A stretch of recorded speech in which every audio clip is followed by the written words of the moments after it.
This is Winnipeg Sports Talk Daily with Andrew Hustler Paterson and Michael Remis. We live? We're on. All right, everybody, what's going on? Welcome to Winnipeg Sports Talk Daily, a Thursday afternoon show. Picking out the cobwebs after a wild day yesterday, and probably a good sleep for everyone that was was grinding yesterday on the free agency beat. Great to have you all with us. Andrew Paterson with you, along with the CTO, Michael Remis. We've got a great show coming up today. Mike Zeisberger is going to join us in 15 or 20. We'll go around the National Hockey League, get Zeiss's take on some of the moves that happened all around the league. And then we'll focus in on the Winnipeg Jets with our good friend Murat of The Athletic. As always, Winnipeg Sports Talk is brought to you by our great family of sponsors. Big shout out to our newest sponsor, Paramount Services Limited, along with Royal Sports, the Nick and Nicky DQ Group, Not Auto Corp, Little Brown Jug, Boston Pizza, Breezy Bend Country Club, Aikens Lake Wilderness Lodge, Assiniboia Downs, and CoolBet.com. Welcome to everybody that is with us in the chat right now, live on YouTube, and shout out to everyone listening on the podcast. Yesterday's podcast was a banger, a double episode, if you will. We went 4 hours from 11 a.m. to 3 p.m. And should mention to everyone, if you're in with us right now and maybe you popped in and didn't realize we did the long show, for you people that watch us on YouTube, hit that bell. You'll get notifications when we go live. So in the event that we go on early, or like we did, back on May long weekend when the Jets were in the playoffs and fired up shows on Saturday and Sunday of the long weekend, you'll just get a little notification that your boys are live on WST, so you won't miss it. Anyways, great to see everybody in the chat right now. Let's welcome in Michael Remis to get things going after what was a wild day. And listen, we've still got more things to talk about from last night as well as today in the National Hockey League, although I don't think anything is going to compare to the player movement we saw when things got open yesterday at 11 a.m. Central. Remo, what's going on? Hey, I'm here. I'm just trying to keep track of more signings coming in. We've had a couple today. Corey Perry going to Tampa. Hey, if you can't beat him, join him. Losing in the Cup final to Tampa 2 years in a row. He gets a nice 2-year deal. And then Brandon Saad was the big one, going to the Blues, getting a 5-year deal from them, $4.5 million AAV. And you have to wonder, is Vladimir Tarasenko's days in St. Louis numbered? I saw an article in The Athletic saying the price for him has been steadily dropping as teams look to fill their holes. You don't say. So I think that's a big error there by St. Louis. But I mean, you can't really judge until something happens. Maybe someone swoops in and does make a good offer. We're still waiting on the Islanders to do something. I thought maybe they would look to replace Jordan Eberle. I mean, they freed up the lad money too. So there's room there. I think there would be a fit, but I don't think they really did anything, the Islanders, and they were so close to the Cup final last year. Apparently they're in talks with Zach Parise, and I think it's quite likely that Kyle Palmieri is going to come back, and of course Palmieri and Zajac were acquired at the deadline to bolster their playoff hopes, and they did nothing in the regular season, but then came up big in the playoffs. And, Travis Zajac is another interesting name that, we thought, there's been a lot of talk about how the Jets fill out the bottom of their roster right now. Matthew Perreault is still out there, but when you think Nate Thompson is gone, Trevor Lewis is gone, Mason Appleton is gone, some players that played some pretty big minutes. Now, it is logical to assume that Jansen Harkins, Christian Vesalainen here in Winnipeg will get the opportunity to jump into the lineup. Certainly David Gustafsson, I think most of us expect Gus to have a role in that opening night lineup, probably centering the fourth line. But these next few days, Raymond, we're seeing it already, and Tampa, being the Stanley Cup champs with their cap situation, pretty nice spot to play. They're seemingly getting the pick of the crop of the value village, or the swap meet, if you will. Zach Bogosian signs there for 3 years. Brian Elliott signs a 1-year deal at $900K. And as you mentioned, Corey Perry signing in Tampa as well. They're rounding out their roster with, it's almost like building a DraftKings lineup, Remis. We always talk about the low dollar ballers. Well, that's exactly what Julien Brisebois is loading up right now on his back-to-back Stanley Cup champion squad. But the majority of the signings going forward, I think, are going to be those short-term, low-dollar contracts that we've been, expecting as the money's squeezed out of the market. And there's a number of, quality National Hockey Leaguers in the middle to bottom of lineups waiting to see if they've got a deal for the upcoming season. Yeah, and the one name that I know a lot of Jets fans have already seen him mention in the chat, Matthew Perreault. I thought he was very, he's been part of the Jets. I still think of him as a Washington Capital and put Anaheim Duck, but really he's been, I think, here for 7 years. He signed that 4-year deal, he's making $4 million per, free agent now. I mean, what's he gonna get? He can contribute to a team. He spent a lot of time on the fourth line, very, very effective fourth line player. Was pretty good when asked to move up to the third line as well. He plays power play too. I think he could definitely help a team. He's probably waiting for that right offer where, there's playing time and money. So we'll see with Matthew Perreault. But, if you're Tampa, that's how easy it is to sign guys, Huss. When, one, you're the two-time defending Stanley Cup champion. Everyone wants to play for a winner. But also, I think, the no state income tax does play a factor in being able to attract guys. So Corey Perry looking for the 2-year deal. I know he's saying he wanted some security. And there were maybe some conversations I think he was having with like some players and John Cooper after the final, and you thought maybe something was in the works there. I don't know if it was or not, but hey, he's part of the Tampa Bay Lightning, and another reason, Huss, to hate Tampa Bay if you didn't have 18 million of them already. Hey, great to see everyone in chat. Hey, Manitoba Small Town Drive-Ins review is here. What's up, KO? Oh, great to see you here. That sounds like my kind of account. I gotta check that out. I can't believe you haven't seen it. No. My pal Carey started it up. Check it out on Facebook as well as the YouTube channel. I'm in. He's popped around. It's turned out to be very popular. In fact, we should drive some people. If you were like us, in fact, maybe sometime during August, like on a Friday afternoon on one of the slower shows, where there's not a lot going on, maybe we'll get like a power poll of from the expert of the top drive-ins to hit over the course of the weekend. I did that myself. During the lockdown when there was nothing to do and I just needed to get out of my place, sometimes my favorite spot is Sonia Stand. I would just drive to Henderson and drive straight until it ended, and then you're there. I don't know. This no disrespect to Skinner's. That's an institution out there in Lockport, but I have to say, and this is not Spawn, Sonia Stand, one of the great burgers in Manitoba, amazing fries, awesome milkshakes. But yeah, check out the site, Manitoba Small Town Drive-Ins Reviews. The reason I brought this up is because he actually made a pertinent point to what we were talking about, which of course is free agency in the Winnipeg Jets. And he said, the fact 85 hasn't signed anywhere tells me the Jets are in talks with him. I would certainly imagine that they would be speaking with him. And listen, they have some serious limitations as to what they can pay players in that role with the money that they've taken on the blue line. But I don't think for a second that they wouldn't like to have Matthew Perreault back at, what would be a market value contract for a player at his age, which is probably in the $1 to $1.5 million range. Certainly don't blame Matthew Perreault for seeing if he's got more money out there. He doesn't have many more opportunities to sign contracts in the National Hockey League.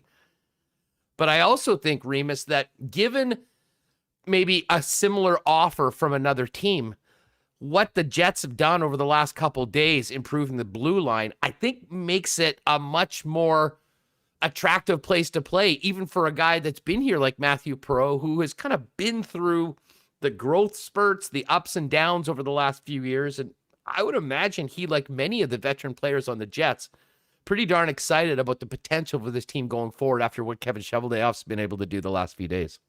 Yeah, he seemed pretty happy, yes. I think Chevy, his approval rating is like through the roof right now. And you look at some of the contracts that were signed yesterday. You talked about Tucker Pullman getting a 4-year deal for $2.5 per, and Derek Forbort getting a 3-year deal for $3 million per. The upgrades of getting Brendan Dillon, who's got basically a 3-year, $3.9 million AAV contract, and Nate Schmidt, he's 4 years. I think it was close to $6 million. So I think these are major upgrades, and these are like second pair D, and they're going for, instead of grabbing like one Dougie Hamilton, they're getting 2, pretty solid number 2, possibly number 1, a guy, you get your offensive guy in Schmidt who can play the power play, skate, move the puck, and you get your big, your big heavy defenseman who can play defense, kill penalties, block shots, and Brendan Dillon. And I think these are a great complement to DeMello, Pionk, and Morrissey. And then you just have that one spot for Logan Stanley or whoever else you think, Beaulieu or Heinola. I mean, it doesn't matter. And then look, if Dylan DeMello gets hurt or someone gets hurt, I'm saying DeMello because we saw how much affected him in the playoffs. You're not totally screwed because you have depth with these young guys that I'm assuming will start in the AHL. So I think they're really set up well, and we'll have to wait. I'm not closing the book on the forwards. I mean, we have to wait to see what happens with Andrew Kopp for sure, and then maybe there is some veteran out there that they can sign, and maybe Perreault decides, what, I actually like it in Winnipeg, and I want to take a pay cut, and let's do it again. Yeah, Perreault's not getting anywhere close to the $4 million he was making, but Mitch, Winnipeg Hockey Talk makes a good point. I mean, the longer Matthew Perreault is unsigned, the cheaper he gets. I mean, listen, I think that the market is pretty much established right now. Darren Helm was a guy, I'm not sure if we mentioned this or we talked about it off air before we started, but Helm just signed a 1-year deal today for $1 million. Was that with the Avs, Reem? Helm? Yeah, with the Avs, $1 million, yeah. So the Avalanche, and hey, you're taking $1 million, but you're going to a Stanley Cup contender.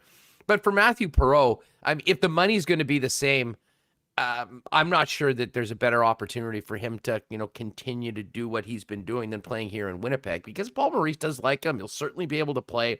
And I think as KO just mentioned, if you had a fourth line of Matthew Perreault, Dominic Toninato, and David Gustafsson, I think that'd be a pretty good line to start off the season with. You'd want to have another player or two that you could put in there. Now, does that mean Jansen Harkins is playing up in the Mason Appleton spot? Where's Christian Vesalainen? You've got those players in the mix for it. But I'll tell you what, on a value deal, I think Matthew Perreault coming back would be a good move for the Winnipeg Jets. But Rima, no one's going to blame him if for some reason an NHL GM says, Matthew Perreault, here's $2 million, or here's a 2-year deal. No one would begrudge him from taking it, but I have a feeling sometimes the grass isn't greener, and the opportunity for Matthew Perreault to stay as a Winnipeg Jet might be the most attractive to him. Yeah, I agree. And sometimes, look, you don't want to pick up and move, and I mean, he's one of many, forwards that are still out there. You mentioned Zajac, interesting one that I was just looking at. Thomas Tatar is the one that all the analytics guys love, like. Maybe wasn't used properly in Montreal. He can contribute. I see. Here's the thing about Tatar. That sucks for Tatar is the fact that free agency happens right after the playoffs. Yeah. Because Thomas Tatar in the regular season, I was looking at some numbers today. Over the past 5 or 6 seasons, he's right up there. Amongst the top 10 or 15 players in the league in 5-on-5 points. Mm-hmm. But then you get to the playoffs and he disappears, and often isn't even in the lineup. It happened this year. And it happened in 2018, if you all remember. And of course, it was finally, I think, didn't he get put back in the lineup after being out for about 3 weeks and score against the Jets? And I think that was his one contribution to Vegas's run to the Cup final. So NHL GM, recency bias is a real thing. We're talking about fans, and I think certainly for general managers. And if the last thing you remember of a player, despite the fact that he did some good things in the regular season, is that he was in the press box as your team made a run to the Cup final, not a really good look, and probably makes it problematic for an agent that's trying to squeeze what he believes to be a market value deal out of an NHL GM. Yeah, I agree. Sorry, I'm just texting with Mike Zeisberger, trying to sort out how we're going to do this interview coming up. But yeah, Tatar, I mean, I agree, great in the regular season, and we saw this year more clear than ever that playoff hockey has a different game than regular season hockey. So there are, again, number of guys. You mentioned, Palmieri, and I'm curious, will the Jets go and sign a guy who is Eric Stahl? He's still out there. So there are some veteran guys, and they're trying to get, and if your team getting a low dollar, the one guy I like, Huss, hasn't been able to stay healthy. He's kind of bounced around Boston, Anaheim. Andre Kasha, I think he's a solid player. He's got, he's productive when healthy. We will wait and see. He'll get more. I think he's young enough that he'll get more than the 1-year deal at a league minimum. I mean, he's probably working with the few. He's 25. Right now. Yeah, I could see the Kraken jumping at taking a chance on a guy like that. We talked about the Wenberg signing yesterday, and I realize it's $4.5 million a year, but it was only a 3-year term, unlike many of these longer deals. And Wenberg being 26, it would take him to 29. If he has 3 strong years, you can re-sign a long-term deal, stay in Seattle the rest of your contract.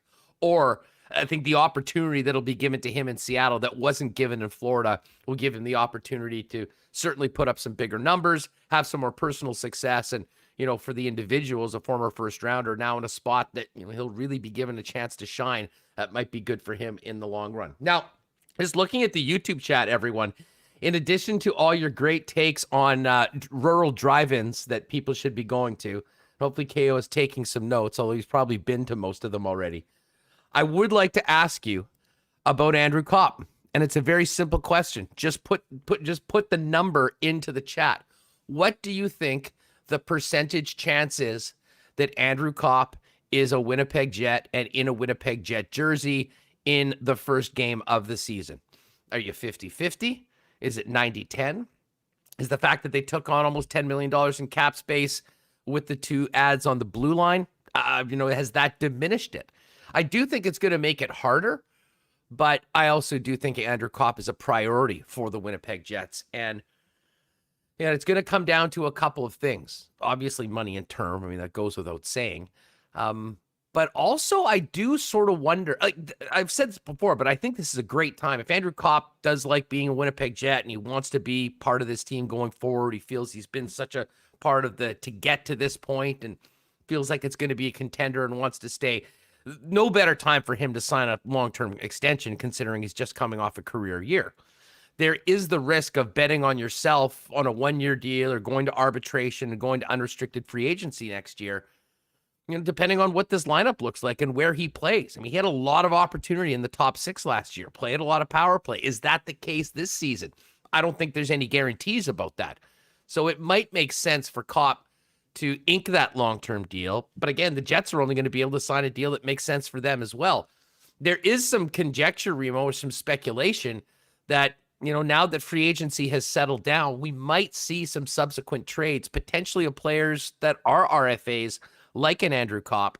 And, losing Kopp would be a blow to the middle 6, absolutely.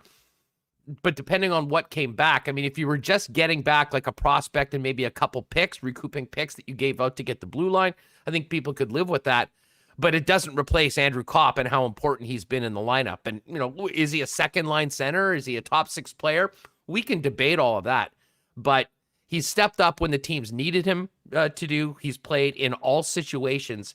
And I'll tell you what, if Andrew Kopp isn't a Winnipeg Jet next year, that will be a significant hole to fill. And to be honest, that third line, which was so good with Appleton and Kopp on the sides of Adam Lowry, all of a sudden looks completely different next year if number 9 isn't in the mix. Yeah, we know how good Mason Appleton was before and how they were been such a good trio.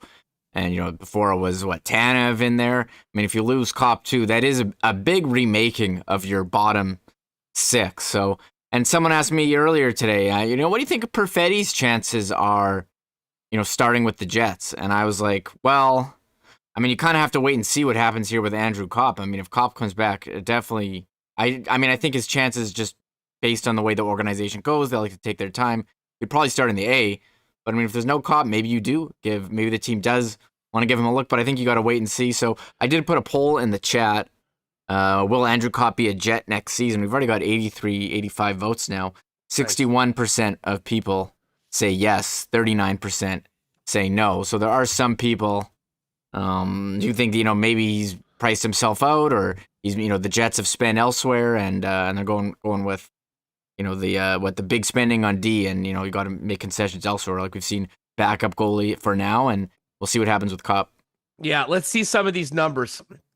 We've got some hot takes. Mark Sports Video, 0%. I'm going to go higher than 0.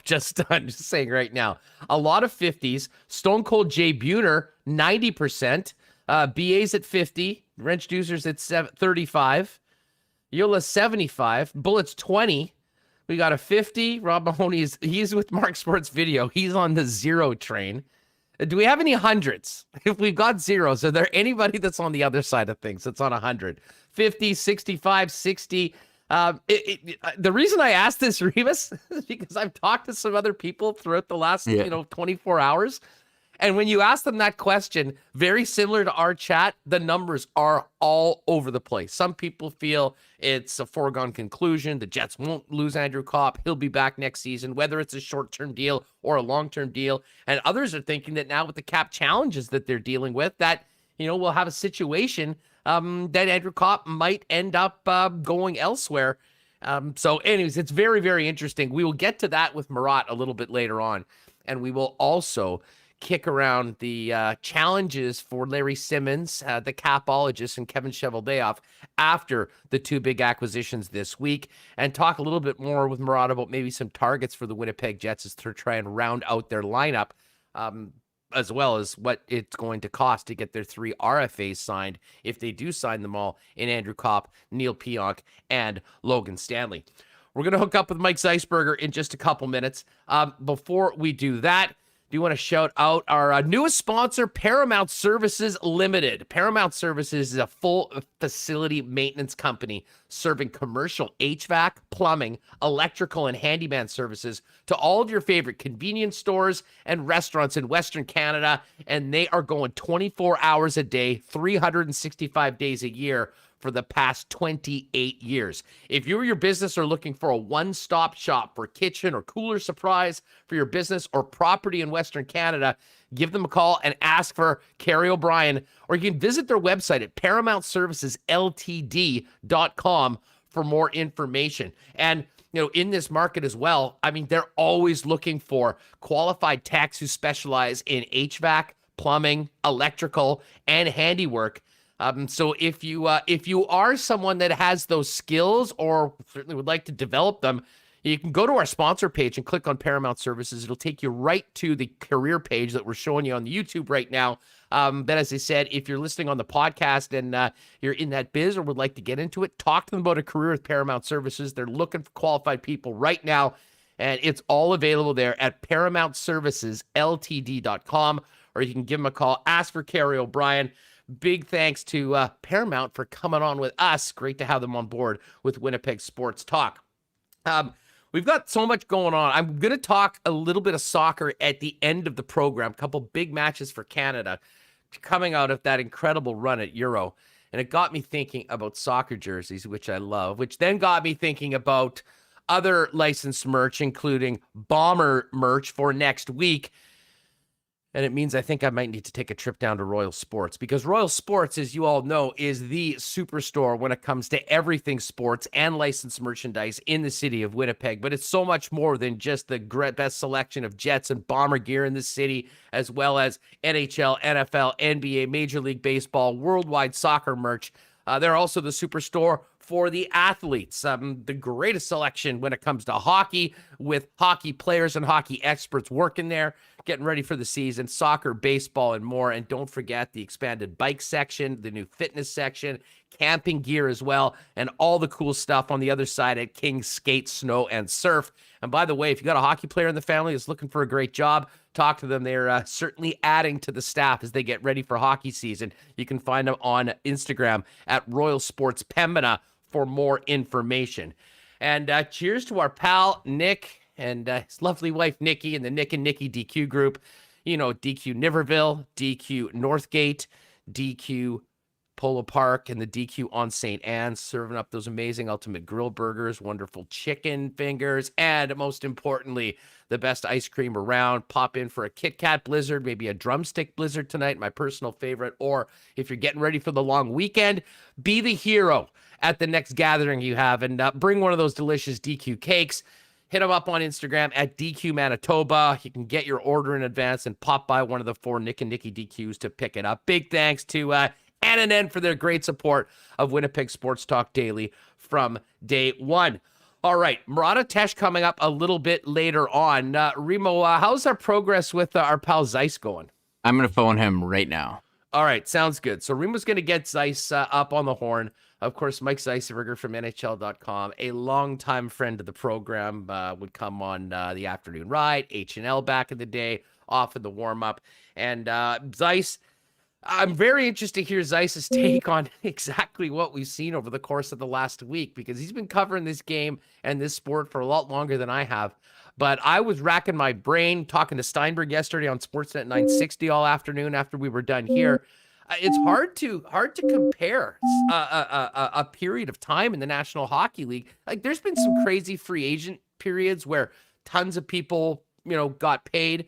But when you add in some of the bizarre trades, the no returns, a Vezina Trophy winner traded for essentially nothing, it has been a very weird new era of player movement in the National Hockey League. So we'll look forward to getting to that coming up with Zeiss in just a few minutes. And then, as always, we've got Murat coming up at about 1:45, 1:50 or so if you're joining us live on YouTube. And we'll break it down where the Jets stand right now, heading into the rest of this offseason, what needs to be done, how much it's going to cost, and what else is out there for Kevin Cheveldayoff going forward. All right, I think we are just about ready to go. Let's welcome in the Z-Man himself, Mike Zeisberger from NHL.com, back to Winnipeg Sports Talk. Zeiss, what's up? How are you doing, my friend? I'm doing great, buddy. I've never looked so good, as you can tell. Can't hear him, Reem. Oh, okay. That's a good thing. That's definitely a good thing. You there? Zeiss, sorry.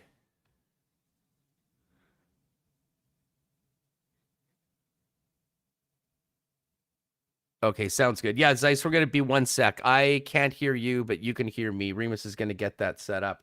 So, it seems like everyone in the chat can hear him. Oh, excellent. Okay. Beautiful. Well, this is, what? I love our chat. Our chat is always on board, helping us through anytime there's a little bit of iffy technical issues. Everyone else is there. We'll get that feed coming into me, and then we will get it going. Hey, by the way, should work. Olympic golf, round 2 tonight. Sepp Straka, 63 last night. I don't know if anyone had that on the first round leader. We'll talk about that a little bit later on as well. Zeiss, can you hear me and can I hear you? I can hear you. Yes. Can you hear me? I can hear you now, my friend. What's going on? Great to have you back on the program. Your head stopped spinning from the last week or what? Well, first of all, I've had some technical glitches at my end. So for those watching on YouTube, I've never looked so good. But my bald head has been spinning with what's gone on in the National Hockey League. Some crazy stuff, and I gotta say, I'd like to address first off because I know I know the people that are feeding me on this show. I gotta say I like what Chevy did with the Jets. He knew what the Achilles heel of this team was. I think he made some really good additions on the back end, and re-signing Stastny was big because it depth up the middle. We all know how important that is. So I've got to say that if I look at what certain teams have done in the past week, I've got to say that the Jets are up there, and I didn't know if they could get it done to this extent. I'm not saying plan the parade at Maine, Portage and Maine, but like I said, I really like what the Jets did. Well, when they're doing elections, they have the public approval ratings, Zeiss.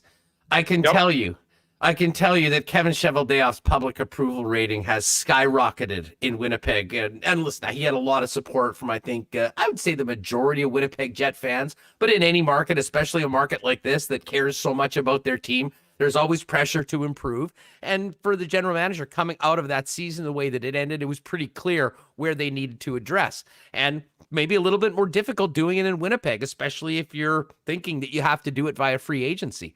But I agree with you wholeheartedly.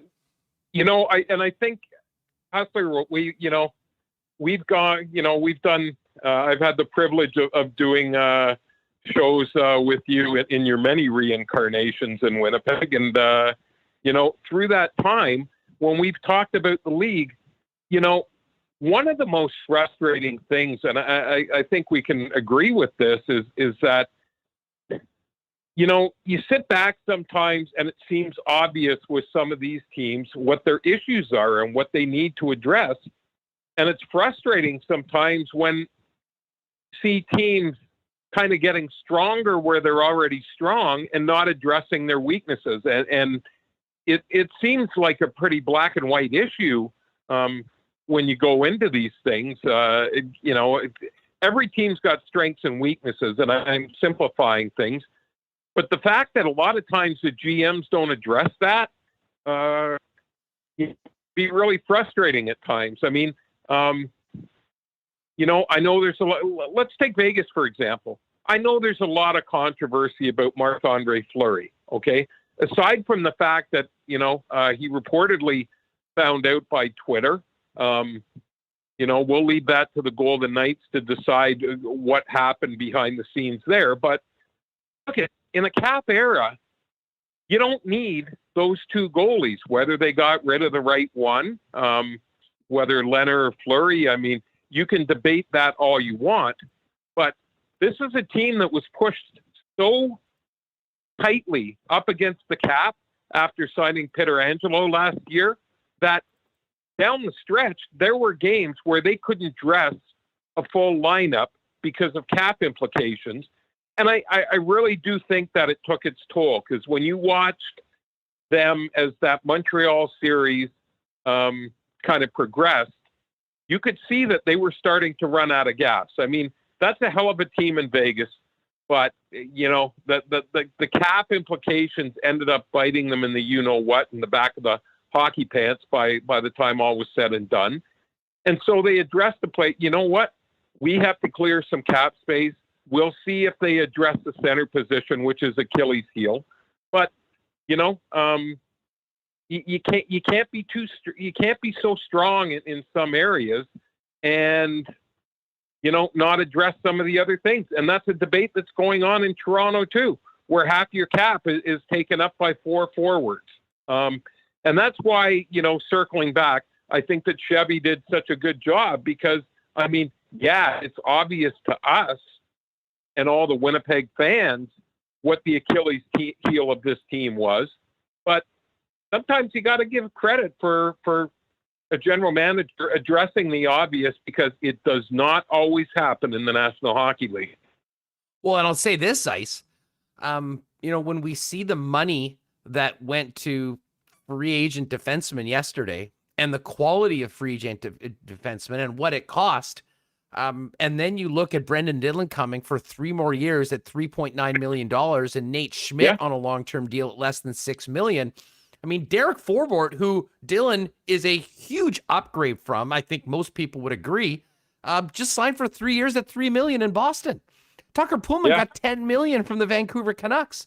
So there's serious inflation, and there was major demand. And for Cheveldayoff to get it done before free agency for players, with the exception of maybe Dougie Hamilton, who of course cost $9 million, clearly better than anyone was on the market, I think was the coup de grace for Cheveldayoff. And yes, we will be raising an off-season champions banner a little later on in the show here on Winnipeg Sports Talk.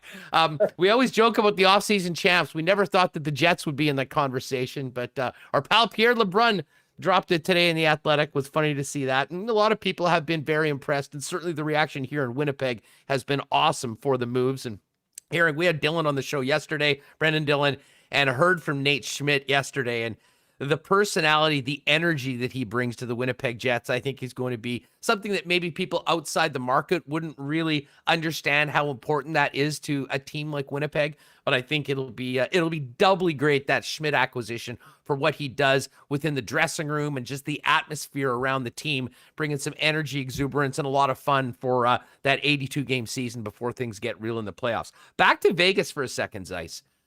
I have to ask you about the Fleury thing. And, he found out through Twitter.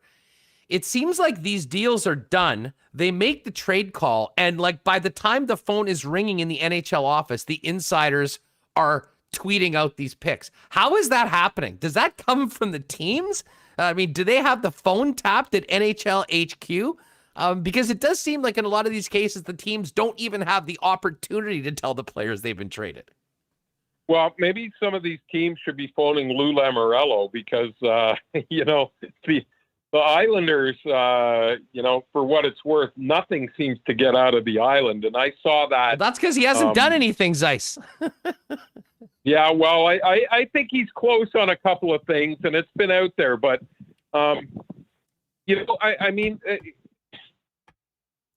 deals can be agreed to in principle, okay? But there's a lot of bureaucracy that you have to go through in the NHL to finally get that, final stamp of approval, make it official, yada, yada, yada. So the teams aren't going to release that until it is done. I personally think, and I know this for a fact because I've been helped out by this on numerous occasions, but sometimes it's the agent that you might have a good relationship with. Sometimes it might be somebody in the front office or a scout or somebody affiliated with the team that you're good friends with. I think one of the most classic lines I've heard in my career over and over again is, "Don't tell anybody where it came from." And that's I'm sure that happened all over the league. So that's kind of where it happened. I will say this.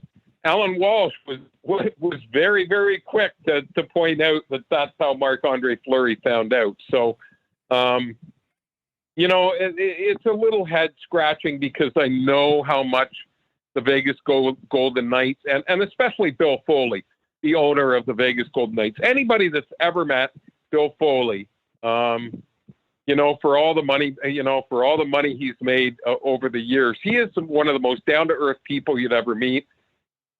It must have just torn at him that this decision was made because Marc-Andre Fleury was the face of that franchise. And I know a lot of people thought maybe Vegas should have gone after, or Seattle should have gone after Carey Price the same way that Vegas went after Fleury, kind of make him the face of the franchise. I think that after free agency is done, with the addition of Grubauer and Drieger, I think everybody agrees that Seattle played it very, very well the way that they did it. But Carey Price didn't really need to be the face of the franchise in Seattle because even though it's an expansion market, there's been a lot of hockey, and I'm not going to bring up the Seattle Metropolitans going way, way back. And no, I did not cover the Metropolitans, but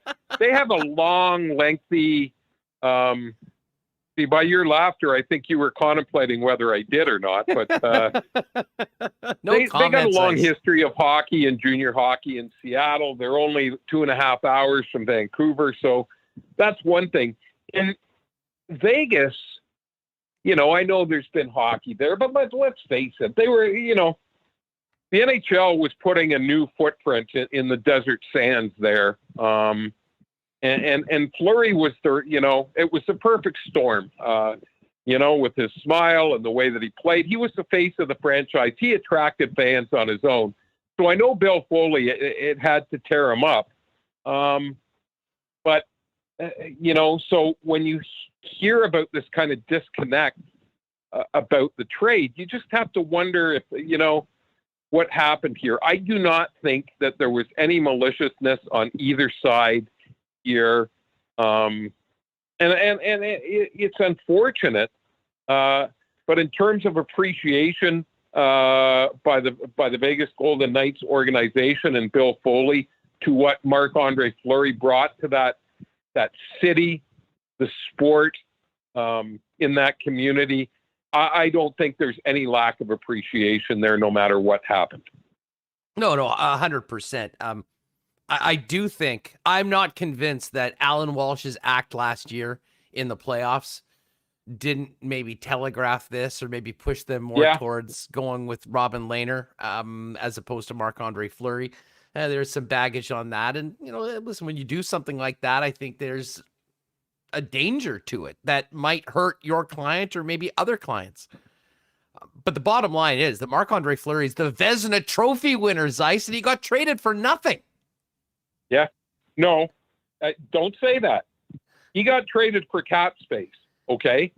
Which, in the era of the flat cap, okay, that seems to be the most coveted player on the market. It's not more Jack than the top Eichel, goaltender in the league. It's not Seth Jones. It's cap space. I mean, he won the Vezina Trophy last year, and I got you. And it was nice that they included a player just to say that there was somebody in the deal. They're not even taking them; they're leaving this guy with the Blackhawks AHL team. So, I mean, the value of cap space. And let me ask you about that, Zeiss, because it has been the topic that is involved in every single conversation we have right now. Let me interrupt before we get to that. You really think he's going to the Chicago AHL team? I mean, I understand if they don't. No, not Fleury, not Fleury. The guy that they included in the deal. I can't even remember his name. He was a Blackhawks farmhand. They put him in the trade, and they said some of the Blackhawks moves were a little befuddling to me, but I do like some of them. I mean, to add Seth Jones, and we know, that coveted player cap space was involved in them getting Tyler Johnson from Tampa, but I still think Tyler is a serviceable player, as is Jake McCabe on the back end. So yeah, I just, and we'll get back to your point, but Captain Cap Space just seems to be, like I said, the most coveted player in the NHL these days. Well, and the guy that had the most of that outside of Ron Francis was Bill Armstrong down in Arizona, and it has been stunning to see the moves that they have made one after another. They have literally chopped this thing down to the bone, acquired a number of more young players and assets going forward. But Zeiss, on paper, it really does seem like it is a race to the bottom right now between Arizona and Buffalo, and maybe Columbus as well, for all the players that they've gotten out. Detroit's sort of been there for the last couple seasons. It's going to be amazing to see how bad some of these teams are. But again, this is all about that. Either if you have the space and you're not going to win, maximize it to help you get better in the future. And we've seen some of the lower teams in the league really embrace that, maybe none more than Armstrong down in the desert.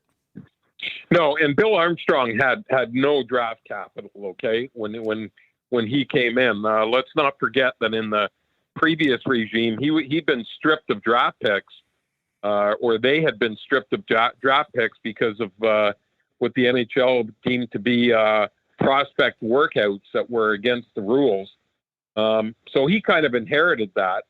They made no excuses about what they were trying to do. They needed some kind of draft capital, and I got to give Bill Armstrong credit. We'll have to see if any of these draft, the draft capital that he got and the players that they selected, how they pan out, because if they don't, it'll just be another implosion in a series of them in the desert since they moved there from Winnipeg. But it's something that they decided they had to do. They thought that their team had reached its ceiling for now with the guys that were there, and being able to move Ekman Larsson. Hey, now look, I found it fascinating too with that Ekman Larsson trade. The forward that the Canucks got, I think, is a guy that not a lot of people know about because of where he played, but a very, very good player. You can jump in any time with his name. Connor Garland. Yeah, Connor Garland. Yeah. And he just signed a deal, 5 years, right around $5 million. I mean, that was the guy they wanted. They had to take OEL. He's going to be on the books for $7 million for a long time. And of course, all those other terrible contracts are now with a bunch of other really bad contracts in Arizona. Yeah. That move really did seem, that's a desperate general manager. Jim Benning knows that if this doesn't work this year, he's probably fired anyways. So, you do risk a little bit of the future to try to get back to respectability right now. You just wonder how that's going to turn out. Well, look at. I think Ekman-Larsson still has a lot left in the tank. I mean, if you play in that Arizona situation as long as he has, and how many coaches and general managers and ownership groups have you gone through down there? I think he's going to be revitalized in Vancouver. And I'll tell you what, the way that he plays, I think that Quinn Hughes is going to be the benefactor of this, because I think he can learn a lot from Ekman-Larsson. And you talk about mortgaging the future, but he's also created some cap space, even with taking on Ekman-Larsson, because he's got to sign Paterson and he's got to sign Hughes. And so it's not just for now, but it's for the future as well. Those two guys I just mentioned are the future. But look at, I know Alex Edler left, but it wasn't working on their back end. So when I look at, a Quinn Hughes, and Ekman-Larsson, and Tyler Myers back there, you've got three distinctively different players. But, I'm not so down on the on the foundation of their back end and being able to shed Holtby. They had to buy him out. That didn't work out.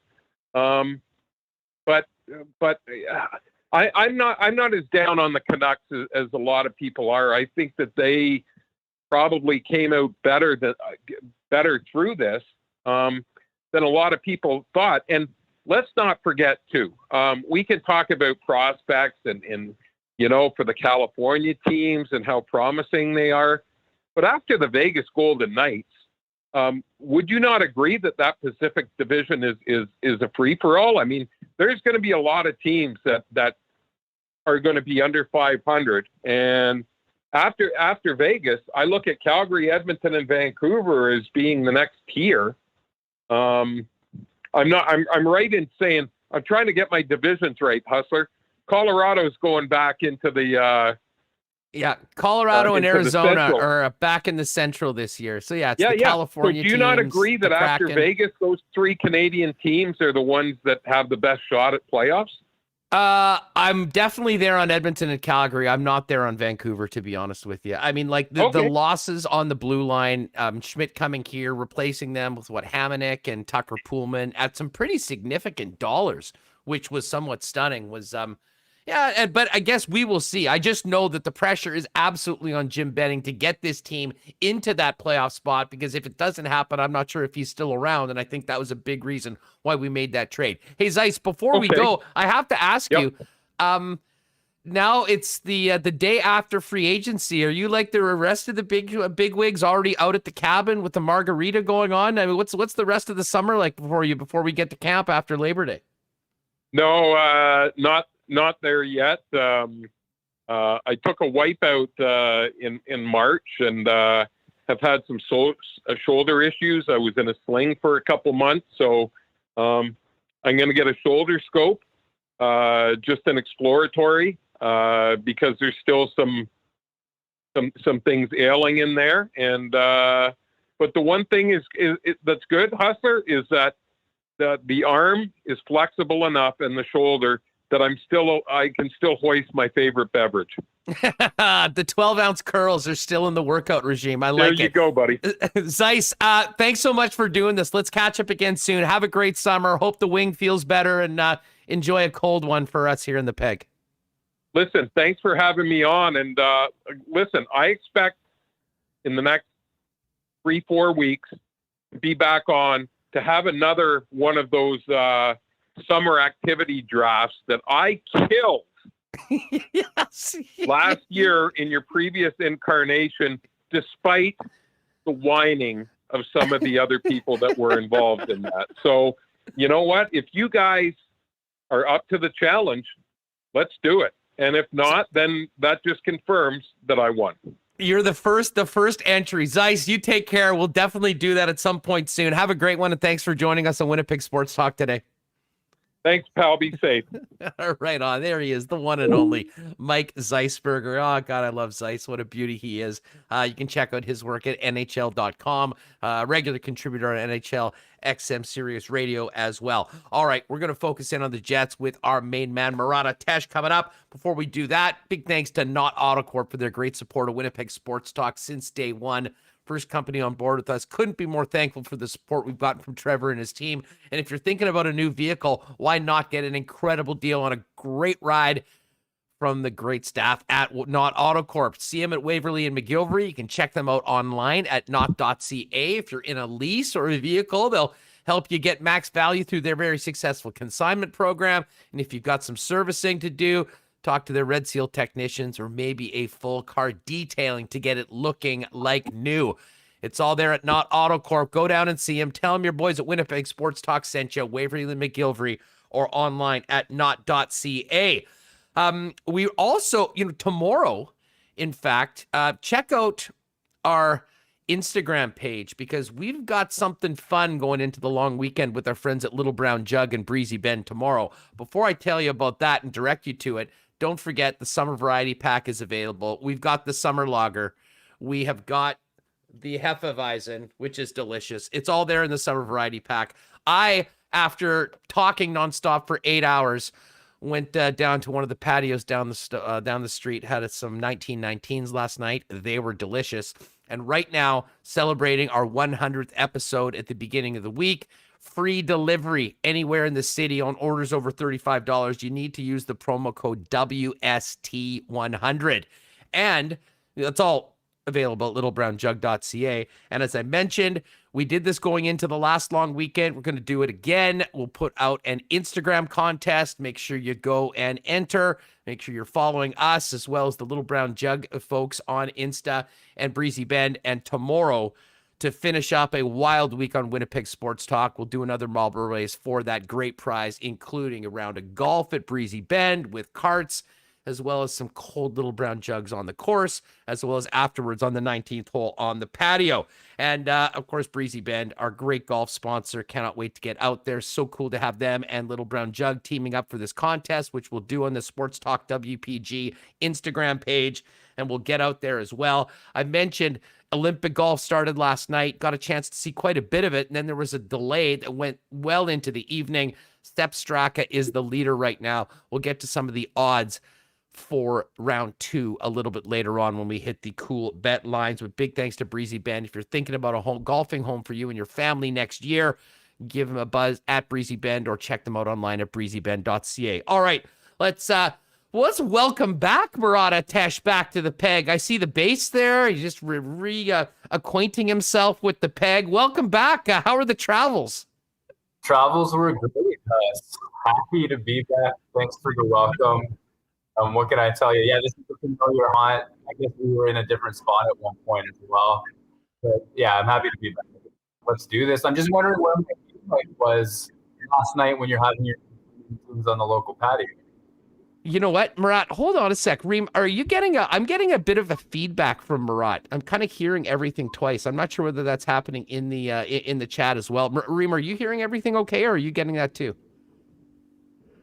Okay, perfect. Okay, sorry, Murat. I didn't catch that last question. Fill me in again. I know it had something to do with the beer on a patio, and I'm here for it.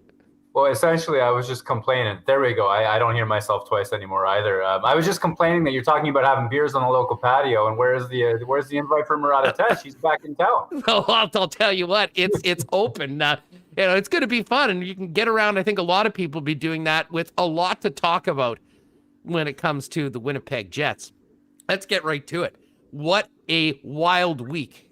We knew there were some pretty significant tasks for Kevin Cheveldayoff. I don't think anyone could have imagined it working out as well as it did. The contracts that they took on seemed to work within the framework of the hockey club. And they gave away 2 second-rounders and a third-rounder, which is significant draft capital. But that is your thoughts on just how this worked out, because when I look at it, I mean, it almost, and certainly hearing from Jets fans over the last few days, it's almost beyond, I think, what most people expected was even possible for Cheveldayoff to pull off.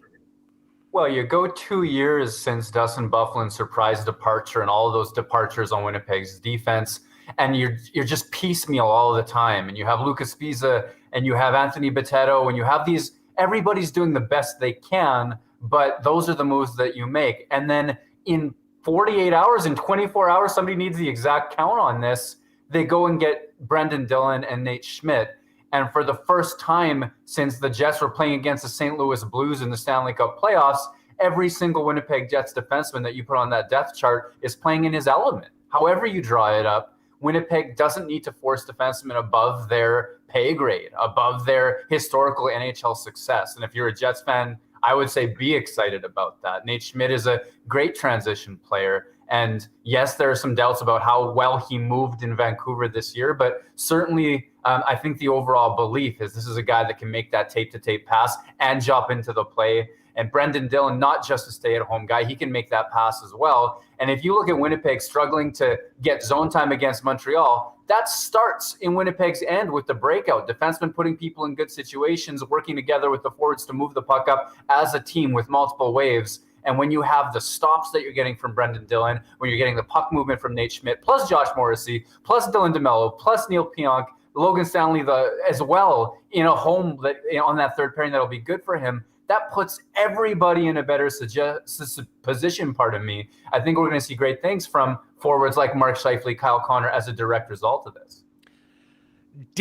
We had Dylan on the program yesterday and he seemed excited to be here. And, thinking back to, he's 6'4", I mean, all the things that we talked about, wouldn't it be nice to have? He sort of brings in a package. And from my opinion, on a very, very nice team-friendly contract at less than $4 million for 4 more years. And it looks even better when you think about, Derek Forbort, Murat, just signed for $3 million a year for 3 years with the Boston Bruins. And I would offer that's a very significant upgrade.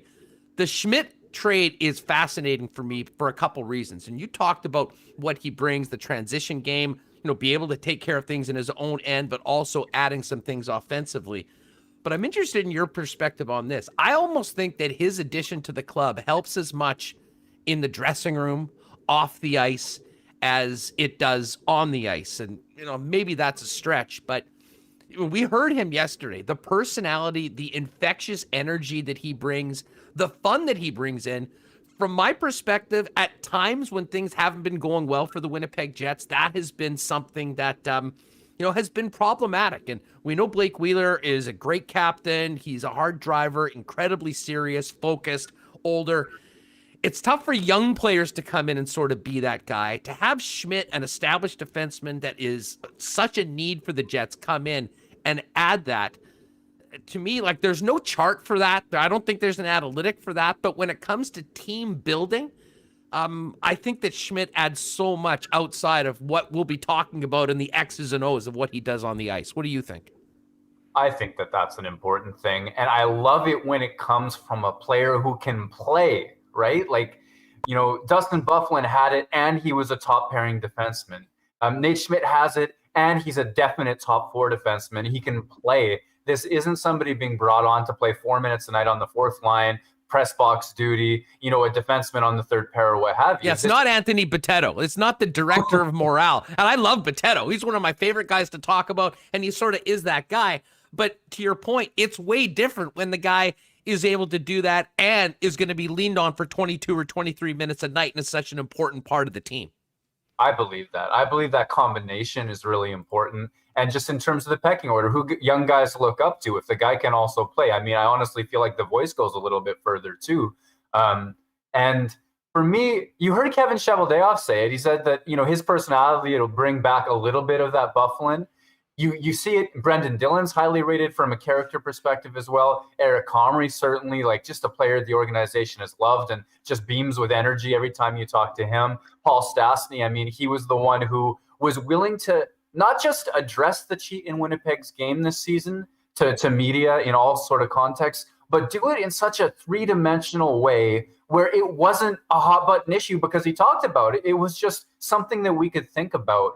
And I think that balance to a Blake Wheeler, who has called himself, he spits nails, I guess is the words that he used a whole bunch of times, and have that group. I think that there's a real reason why those types of characters are on Winnipeg's priority list, in addition to their on-ice characteristics. So, yeah, I don't know what how many points that adds or what have you. But I do think it's something Winnipeg was looking for, and I think it's a great value that you could expect them to be able to take from those guys. Murat, you mentioned Eric Comrie. It was very interesting to hear Kevin Cheveldayoff speak yesterday that it's sort of time for him to get, the opportunity to maybe slide into that backup role. The money wasn't there to keep Laurent Brossoit, who got a nice deal and earned it, in Vegas, and good for him.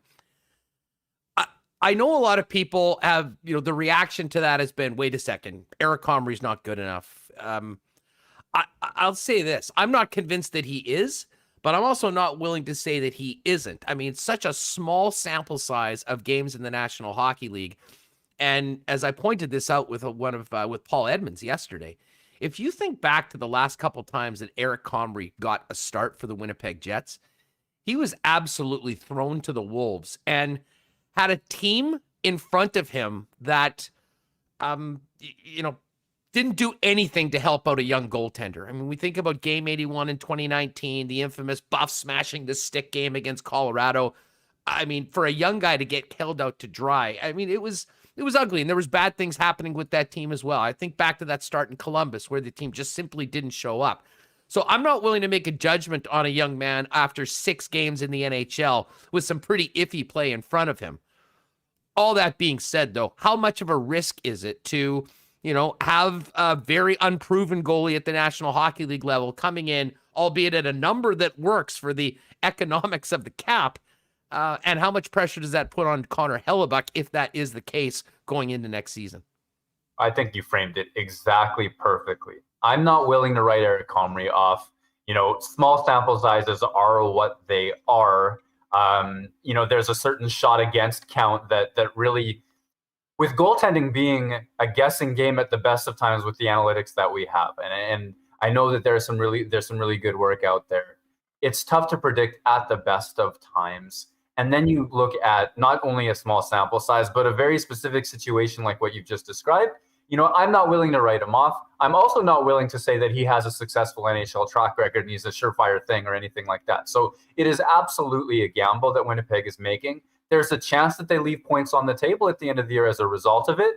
I mean, is it worth it when it's a side effect of revamping the defense to the extent of Schmidt and Dillon and keeping Paul Stastny in the fold? Yeah, probably it is.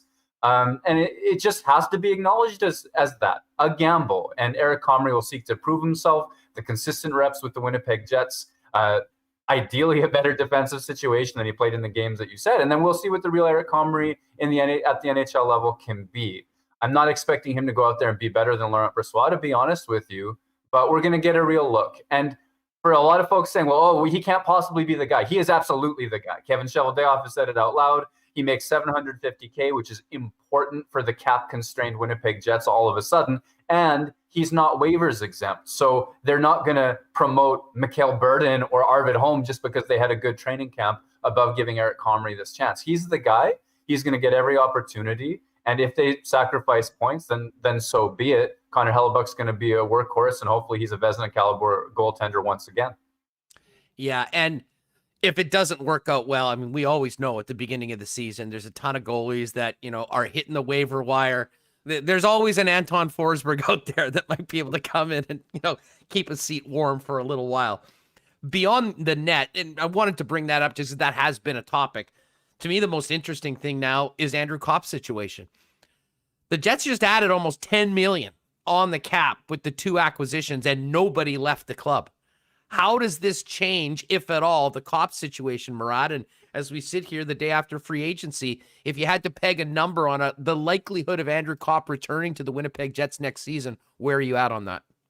I'm below 50-50, Huss. I got to say. And I think that everything is an option. I think long-term deals are an option. Kevin Cheveldayoff said that the ideal circumstance would be long-term deals for both Neil Pionk and Andrew Kopp. But there's a lot of reasons to me why, if I'm Andrew Kopp, I'm sizing this situation up and wondering if the best fit is in Winnipeg, because they hired another top 6 player, Paul Stastny. So you're coming off of a 58-point pace season, thinking of yourself as a top 6 player you produced.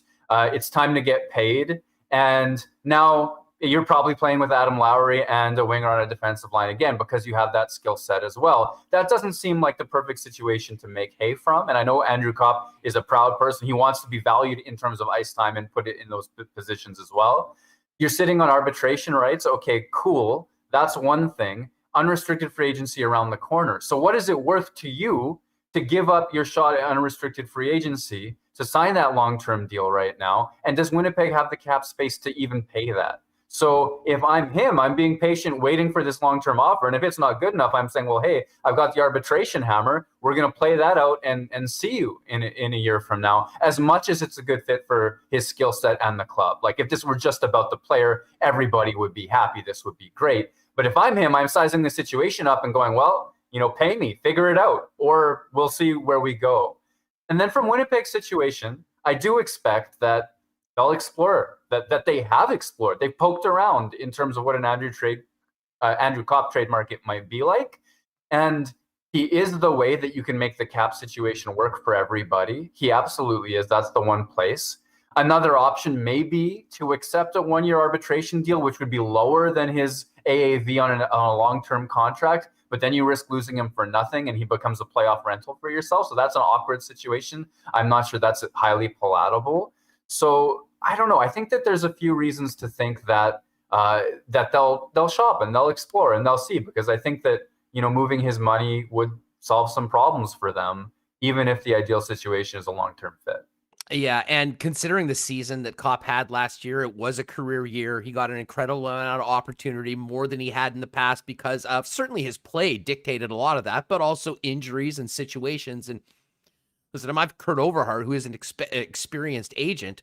I'm thinking that this is the time to get that long-term deal done. If it doesn't work in Winnipeg, or they're not able to do it or willing to do it, or whatever the case may be, is maybe that is what necessitates a trade where he goes and signs a long-term deal with somewhere else. And to be honest, I think from a trade perspective for the Winnipeg Jets, that might be the best case scenario, because if you have a team that's interested in committing to Andrew Copp long-term, you would imagine that their willingness to pay a legit price to get Andrew Copp would be there as well, Murat.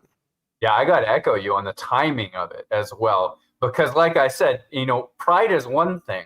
Andrew Copp, he hung with Ehlers and Stastny in a top six role and excelled.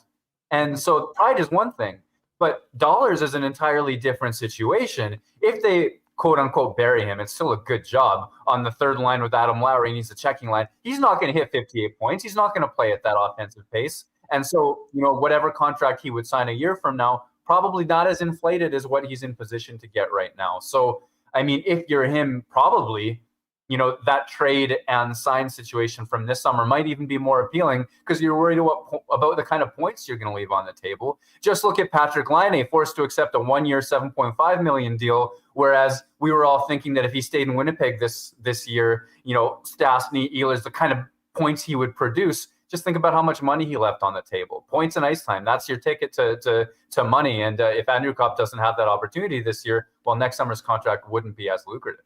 Murat of The Athletic is our guest here on Winnipeg Sports Talk Daily. Murat, if you could, in as simple a terms as possible, because it's never easy when we're talking about the cap, update us on where the Winnipeg Jets are after these acquisitions. We know they have to sign, if these guys are all staying, they got to sign Copp, they got to sign Neil Pionk, and they've got to sign Logan Stanley. They're all restricted free agents. Copp, of course, has the arbitration hammer. How tight is this situation right now for Kevin Cheveldayoff after the moves of this week? Oh, it's incredibly tight. This is why a goaltender like Eric Comrie at $750K is an extremely valuable player to the Winnipeg Jets. It's why a forward like Jansen Harkins, without a bonus money on his contract, $725K, tremendous value to the Jets. It's why these like tweener type players like a Dominic Toninato may be fourth line players for the Winnipeg Jets. Why they signed AHL veterans yesterday. This is insurance as well as it is AHL strength, because we're at that point where every penny is going to count, and contracts may dictate some of those, that third line right wing job, the fourth line job as well. Even with Brian Little on LTIR, you need a lot of league minimum contracts to make this team work, because if my math is right, you're looking at somewhere between $9.5 and $10.5 million for Neil Pionk and Andrew Copp at the end for long-term deals. And if I'm Neil Pionk, I'm pointing at Josh Morrissey's money. And if I'm Andrew Copp, I'm pointing at Zach Hyman's money. And where you go from there is, well, you're running out of money in an awful hurry. So I think that it's a tremendously tight, penny pinching, look for those cheap deals as much as possible situation. You mentioned Harkins, Dominic Toninato, who signed, Vesalainen certainly in the mix. I mean, there are some players that I think are ready to challenge, if not be regulars in the lineup. All that being said, this is now bargain hunting time on the free agent market.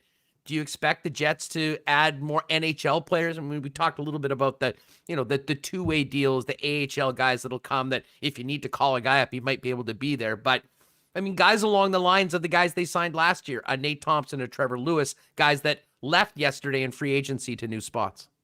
Yeah, I mean, the Jets have gone to that well. That's a great point, and I've written about it as well. Like that, before Thompson and Lewis, there was Mark Letestu, and before Mark Letestu, there was Matt Hendricks. And this is something we've seen. The Winnipeg Jets like a veteran fourth line as much as possible. I think if Matthew Perreault were a $750K player, he'd be a surefire signing. But I think he'd be able to command a little bit more than that, and it becomes a little bit of an issue. So you sort of begin to do this thing where you look at the veterans around the NHL who could be had in a flat cap environment for less than $1 million, and you wonder, because it's in Winnipeg's wheelhouse. And I can't name that player yet. I'm not sure who it would be until the day training camp starts. I'm not willing to write Jansen Harkins' name in ink, or Christian Vesalainen, or whomever it may be. Harkins, I mean, not waivers exempt. I think he'll be on the NHL roster. I think that's a surefire thing. But where do these guys sit? Is David Gustafsson a factor? What about Cole Perfetti? Probably not in my mind, because he's got bonuses on his contract and the AHL is an option. All of this to say, until we have puck drop at camp and no fourth line veterans like Thompson and Lewis and their ilk are signed, I will continue to believe that that's a possibility for confidence for the coach because of history. And it'll just be a matter of finding them at those league minimum deals. You mentioned Matthew Perreault. To me, he's a very interesting situation. I thought he played very well last year. Again, he was making a lot of money. It was the last year of a contract that was buying up UFA years. That's often how it goes. He's in a different situation now. He's part of that class that's getting squeezed right now by the lack of money available to pay these players. I would be shocked if there was a $2 million offer out there for Matthew Perreault. So if it's $1 million or $1.25 or something like that, is that something that makes sense for the Winnipeg Jets to have him return? I got to tell you, with what he did last year and the versatility he plays, I mean, if the price is right, I'd love to have Matthew Perreault in my bottom six. Yeah, I absolutely would too. It was a resurgent year for him in a lot of ways. And even in my training camp notes, I look back, healthy, rejuvenated. This guy was moving quickly and effectively from camp and then carried it into the season. The version of Winnipeg's third line with him and Adam Lowry and Mason Appleton actually outperformed the Cop version this year. And that's just tenacity. That's all it is. I think it's just Matthew Perreault in fitness, in health, being that spark plug player. And for me, all I think about with him is term. That's the only concern I have, because I think that, $1.25, $1, whatever that is, that's a great price for Matthew Perreault based on what he brings. He's a plus player in your bottom six, not a guy that you just hope nothing happens with. And the only thing I worry about is at 33 years old, the season before this excellent one, it was injury riddled. It wasn't nearly as effective. Where's that fastball going from him at this stage of his career? So for me, if it's a 1-year deal, if it's a 2-year deal and really quite cheap, that's a valuable player. If you get into term conversations with him, I mean, that might be a challenge to see a good bottom six player go to someone else who can offer him more. If you're on the other side of 30 right now as a UFA and not signed yesterday, I don't know whether there's many multi-year deals out there. I mean, honestly, I think many of these guys are thinking, okay, I've got 2 or 3 teams interested in me. These guys are going to give me $850. These guys are going to give me $1 million. These guys are going to give me 1.2. But man, that team stinks. I mean, at a certain point, you're debating the money first and foremost. But a guy like Perreault has made quite a bit of money. I'm sure he's in a pretty good spot going forward. And I'll say this, if I'm a guy like Perreault and sees the moves that have taken place by Cheveldayoff over the last few days, there's a big part of me going, do I want to leave now? If, of course, the opportunity to return is there, which I think at a reasonable rate would be there for Perreault here to stay in Winnipeg. That's a great point too. I mean, if you've been here through the last 2 years where surviving and treading water and staying in the fight were the mantras, right? I mean, hope Hellebuck steals a game, hope some offensive superstar does something brilliant, and just recognize you're going to be buried in your own zone because of the way that you're built for large swaths of the game. And now you're here and you're sizing up Nate Schmidt and Brendan Dillon in this really strong top 4, really strong top 6, top 7 if you're including Nathan Beaulieu or whoever may be that 7 guy. I think that's all I'm doing. I'm just nodding my head. I'm like, yeah, that's a really great point. Why would you bail on this now if you've been through what you've been through? You're a parent. You have a life and a home situation set up in Winnipeg. I think security and opportunity may meet as long as that price is right. Because if you do sign Matthew Perreault for 1.2, 1.3, you got to squeeze somewhere else. That's how tight it is. And does that mean that Nathan Beaulieu gets traded for a depth pick despite how much they love that player? I'm not sure. Is that part of making space because Kopp is traded or something to that effect? Again, I'm not sure. But we're at that penny pinching point where that, even if it's a good fit, everything comes with the secondary shoe dropping. Have you thought at all about what a Stanley deal looks like? I would imagine it's going to be a bridge deal, a 2.1. I mean, Matt Lang said it's probably in and around 1 something, probably wouldn't be 2 million. Is that sort of like maybe 1.5, something that we would expect for Stanley, considering, he's just coming out a rookie season that went well. But I mean, there's not a lot of NHL track record to go and demand big money. And I just, because of the situation, even if they might love to sign like an Alex Tux type deal early in a guy's career for long term, I just don't think that with the numbers don't work right now to have a number higher than that for Stanley next season. No, absolutely not. In my opinion, it's too fresh of a track record. I've talked to agents who believe that like 1 stellar season might get a guy paid, but 2 back-to-back will. And so when it's just part of a season and it's stellar in a third line role, or actually above average in a third pairing role, not stellar, just good. We're all happy that this guy has made it. He's an NHL defenseman now, great big plus minus, decent shot metrics in an extremely sheltered third pairing role. You don't break out the bank for a third pairing defenseman. You absolutely don't. And as much as you project him, well, maybe then it does become a bridge deal where, if he is who everybody hopes and wants him to be able to become, well, he'll show that to you in the next little while, and his time will come. His time will come if he becomes that player. But we're not looking at a guy who put up a tremendous amount of points. Those 2 goals against Montreal were a red herring, and I think just like will forever color our perception of a player that's really not an offensive dynamo. This is a guy that's just made it to the third pairing, and I don't think that you break the bank for that. Yeah, and as much as anything, I mean, the only reason you do that is if you think you could get, if you're very confident that this guy's going to continue going up and you can get him at a certain thing that's going to keep you there, that helps you in the long run. But as we've just discussed, I don't even think it's an option, and it's way less of an option now, even if they considered it after bringing in Nate Schmidt and Brendan Dillon without having a bunch of salary go out the other way.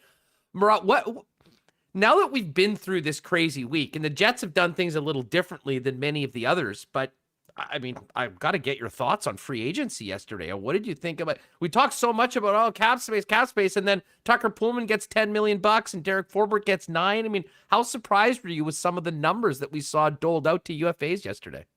Oh, extremely surprised. You mentioned earlier, I mean, Matthew Perreault being part of a class of 30-plus player that's getting squeezed out in a flat cap environment. Or some players squeezed out, some players just having their contracts compressed. And then you see players getting paid for the role they played, but not necessarily how well they played it. And that's no disrespect to 2 great humans. Tucker Pullman was one of my favorite Winnipeg Jets as a human being to talk to since he became one. I mean, just such a humble, sweet human being, good family, all of those things. But I don't think anybody can argue that he flourished in the top 4 role. He merely played one, and he's getting paid as if he succeeded, getting the term as if he succeeded in that role, instead of soundly outshot, outscored, all of those sorts of things. And Derek Forbort, the exact same thing. I mean, Winnipeg got him at a great deal, played him in a top 4 role. It mostly worked until it didn't, and now $3 million per. I mean, if you're the Winnipeg Jets, and just like you said, $3 million per in that situation versus 3.9 for Brendan Dillon, who's a tremendous upgrade and comes with term and more of a track record of success in that top 4 role. Well, I think you have to be pretty happy with who you got and who you didn't get, whatever you might have thought about the people involved.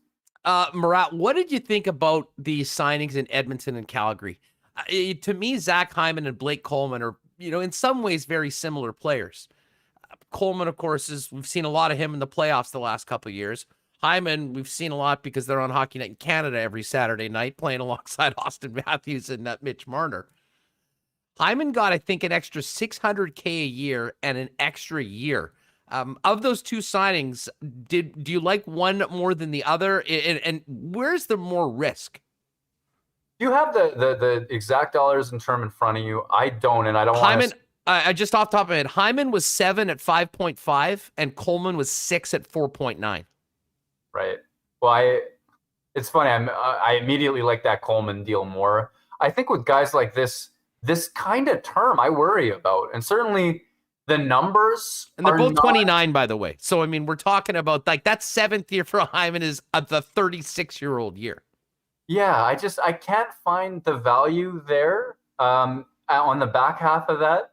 But so the term, the distance of that actually is a bit of a struggle for me. So I like the shorter term for Coleman. I like the shorter AAV for Coleman. And I got to say, he's a player that opportunity-wise on a team like Tampa Bay, who's just so deep, I have every time in the world for him to thrive in an expanded role. He's a player I admired quite a bit in New Jersey, even before that. I think he has the sandpaper and skill to hang in a top 6. I think he can play big minutes. I think he can play special teams as well. I love the adjustments that New Jersey made against Winnipeg's power play when Coleman was a big part of that PK. He was essentially man-marking Patrick Laine in a way nobody had done. I just think he's such a highly aware, physical, smart player. That's the one of those that I would like more as a signing if I were Calgary. What did you make of all the moves that Stan Bowman made? And, the Seabrook trade, and again, you still need a capologist to figure out, okay, they get the cap space. They get Tyler Johnson for a guy that wasn't going to play. But again, Tyler Johnson still at $5 million. I mean, good for Tampa for being able to kind of work these numbers around. And then, of course, the outlay that they threw to get Seth Jones and then signing Seth to an 8-year extension at $9.5 million per. Yeah, it's interesting. I thought they did so well to get out of their cap problems. I mean, Edmonton paid a decent price to get Duncan Keith in a situation where I'm not sure that, I wouldn't have expected the market to dictate that they do. So I thought they had quite a lot of opportunity. Clearly they believe in Seth and Caleb Jones and were willing to make that swing. I don't know that that's a contract that ages particularly well either. I think that, I have time for Seth Jones being a flashier player than he is one that absolutely helps you dominate. And I'm trying to figure out where Chicago sees its window at right now, what exactly they're trying to accomplish. So yeah, break out the capologist and find the exact thread. I think that they're kind of moving in two directions at the same time here and made a big bet on a player that's really good, but I don't know about that term in AAV either, I got to say. Let's talk about the Central Division for a minute. Outside of Chicago, you just mentioned that. Dallas has made some interesting moves. Ryan Suter's there. St. Louis is fascinating to me. They get Brandon Saad today, and I'll be honest, considering what we've seen thrown out, a 5-year deal, maybe you'd like to have 1 year less at 4.5, though, makes a lot of sense. They just lost Jaden Schwartz, though. The Vladimir Tarasenko situation is fascinating right now. But when you look around the Central Division, outside of Winnipeg, who I think everyone would agree has taken a big step forward, who did you, of those teams that the Jets will be seeing in their division, who maybe impressed you with what they were able to do yesterday, as well as leading into basically since the expansion draft? I am not sure who I feel screams out at me as did something that makes me feel like they're more dangerous than they used to be. I feel like St. Louis is a place in flux. I think Ryan O'Reilly is a darn near perfect hockey player. I don't know how long he can keep that up for. And if there's a little bit of a talent exodus and, Pietrangelo goes out, Krug comes back in last year, I don't know if he hits the same plateau in St. Louis. So whereas, after their Stanley Cup and they were on the way up with Berube and all of the like, I wondered if they were a team that would ascend to the top for quite a long time. I'm not as convinced. I feel like things are a little bit in flux, especially, losing players as they have at the same time. So that's what I'm not sure about. Brandon Saad, that's a player I've liked at times. Nashville is a team that I thought that was right out of it, and they're making some plays. Huss, I don't know. Nobody's screaming out at me as more dangerous. I still fear Vegas. I still fear Colorado, despite their losses as well. I think that the cream of the Western Conference crop is still concentrated in a few key places. Well, and it's interesting. I mean, I sort of think, and I've got a lot of respect for Joe Sakic. He has hit a lot of home runs over the last few years, but in some ways, I think maybe overplayed his hand a little bit in net and got burned. With Grubauer signing in Seattle, most of the other goalies were gone, sort of left them holding the bag, and it forced them to give up Connor Timmins and a first-round pick for Darcy Kemper. And, now they go in with Kemper and Francouz on the books right now, both unrestricted free agents at the end of next year. And Darcy Kemper's had a lot of injury history. I mean, I think this was sort of the only option that he had, and he had to outbid Ken Holland in Edmonton to get Kemper in.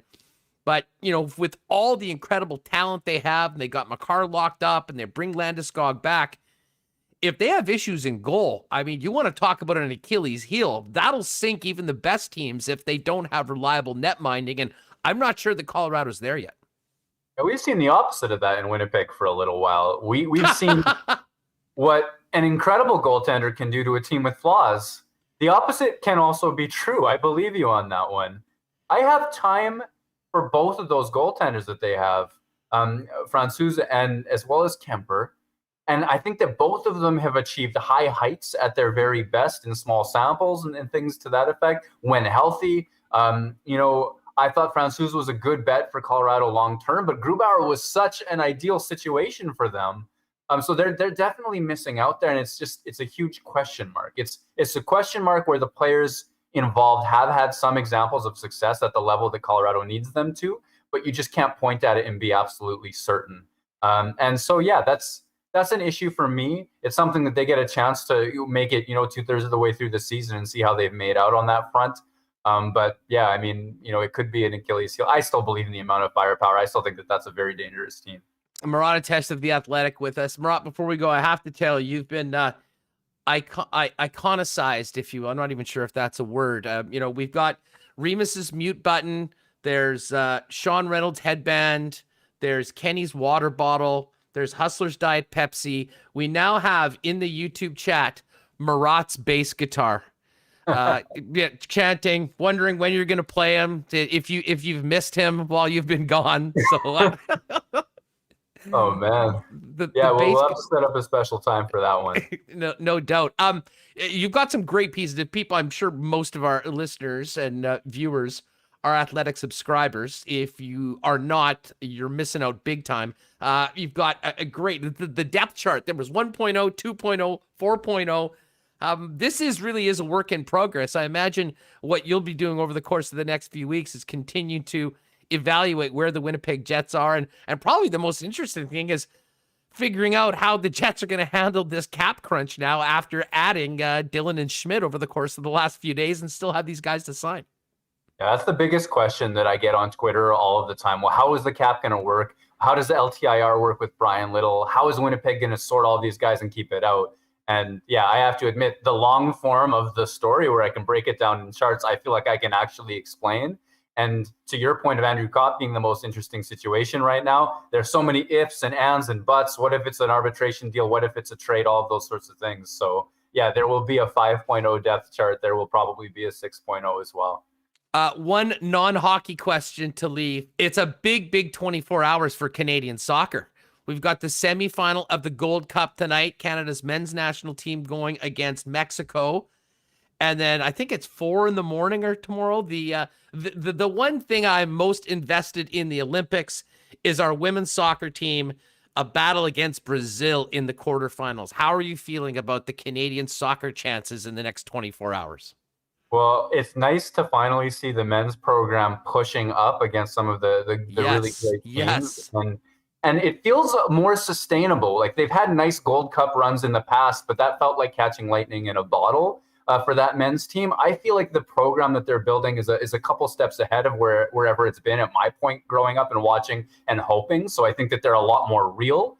Meanwhile, the women's team has been real for a long time now, and they've been competitive. They have some of the best players on the planet. And I mean, I know it's Brazil, and I mean, they have a great heritage, and Marta was the best player in the world for a good long while as well.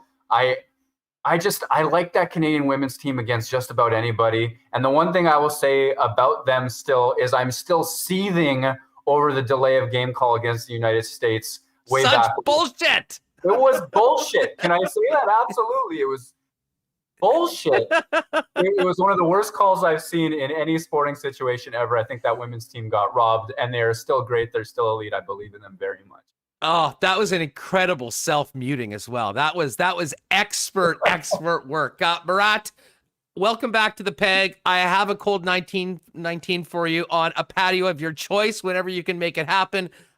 Get back, reintroduce yourself to your lonely bass guitar, and we'll look forward to more great Jets coverage coming up in The Athletic and talking to you soon. Thank you so much. Thanks so much. Great stuff. There he is, Murat Atesh. If you're not following him on Twitter, what are you doing? At WPG Murat. And of course, check out all of his great work. The latest one is the Jets off-season depth chart 4.0. Nate Schmidt and Brendan Dillon are in. So who's out on the defense, and gets into a number of the things that we talked about with the Winnipeg Jets cap situation. Great stuff from Murat as always. And that was a heck of a lot of fun. Let's get Michael Remis back in here. We've still got a few things to do. And actually, while I do that, I'm going to give a big shout out to our friends at Boston Pizza. And we're going for that 1919. Might have to roll into our local BP, because not only we'll be able to have some cold beers, we've also got this great summer menu that is welcoming people back to your local Boston Pizza, including the honey dill fried chicken sandwich and the burger Italiano. And then when you get onto the patio or in the lounge, of course, some incredible summer cocktails, the Bulldog Margarita Fish Bowl, the White Sangria Smash, the Peachy Mojito Royale, and the Galaxy Fish Bowl, and some of those Vizzy Hard seltzers as well. Pop down to your local Boston Pizza, or get all the great tastes of Boston Pizza for delivery or take out tonight. Shout out to our friends at Assiniboia Downs. The Derby is coming up on Monday. Darren Dunn's going to join us tomorrow on the program. By all accounts, a great first 3 days welcoming fans back to the track. You can play VLTs there. The VLT lounge is open 9 a.m. to 12:15. The terrace dining room is open as well. You have to make reservations, but Monday, Tuesday, Wednesday, Derby day, of course, you'll be able to come down up to 50% capacity. Works just like a Bomber or a Gold-Eye game. You need to be double vaxxed, show your ID, boom, you're in, and making some bets. I did catch one winner last night, but still, I've been in a little bit of a slump lately. Remis, did you make anything happen last night with your selections from the program? No, I've been in the tank for a while. So I saving up our winners for Derby Day, I think. I started off so hot, and then I've been garbage like for the last month. I think I'm still up somehow. That's how well I was doing. I'm pretty sure I'm like you nailed a massive $20 bet on the first the day. first one, the most and then I was set after that. I'll check my account. I think I'm even. I'm like basically even on the year. Mitch WHT, it was cool seeing fans on the ASD live feeds. It certainly was. It's just like everything. It's just been bizarre watching all of these events that haven't had fans. Mm-hmm. And the track is one of the things that, it's just a rite of summer here in Winnipeg and in Manitoba. Heading out, watching the horses, getting some great food, having a couple pops, and hanging out with friends. And that wasn't the case. And, I got to give them so much credit for the way that they have persevered through this. It was brilliant by Darren Dunn to move the live racing for Winnipeg to Monday, Tuesday, and Wednesday night. The signal has been beamed around the world. So much more action in, and that's made a big difference to Assiniboia Downs. But at the end of the day, the biggest day of racing all year long is the Manitoba Derby. That's coming up on Friday, and we'll set it up tomorrow with our good friend Darren Dunn. And a shout out to our friends at Aikens Lake. They're getting the smoke right now too, Remis. I don't know if you woke up. I slept last night with my door open. Like, I've got a patio outside, so I just had the screen, so it's just some fresh air. I woke up as if I was in the middle of the 420 celebrations down at the Ledge. And they've been getting it out at Aikens Lake as well. But the planes are coming back in. If you're thinking about an incredible fishing experience, you can check my Instagram or Twitter for some pics when we went out a couple weeks ago, or check them out online at aikenslake.com, or drop a line to our friend Pitt Turan on Twitter at Aikens Lake. All right, Reem, we've got to talk about a couple more things here on the program before we finish it up. And our cool bet odds today will go to the Olympic golf. And right now, Victor Hovland is the favorite at 10-1. The numbers have really dropped. Colin Morikawa, who is the 8-1 favorite, he's at 14. You got Paul Casey and Xander Schauffele at 11-1. Thomas Peters had a real nice first round, as did Carlos Ortiz. And Sepp Straka, who's the leader, is at 16-1 right now. The women's golf is going to be going on next week. And our girl, Brooke Henderson, the winningest Canadian pro golfer ever, is 20-1. Lexi Thomas, 18-1. Nelly Corda, the favorite, at 9-1. But let me get to this soccer right now. Let's see where our, I guess that's technically football when we're talking about soccer. We've got the women's, the quarters are set. Wow, Canada's a pretty significant underdog in this one. Canada's taking on Brazil. I believe the world ranks, if I'm not mistaken, Canada's 8 and Brazil's 7. Canada beat Brazil 2-1 in their last Olympic meeting. And Canada is a plus 275 underdog. A draw is plus 235, and Brazil is plus 110. I'm riding with Christine Sinclair and Des Scott in this one, folks. And that game is at 3 a.m. this morning, if I'm not mistaken. The other matchups, Great Britain, Australia. Britain, a big favorite, minus 125. The Swedes versus the host Japanese.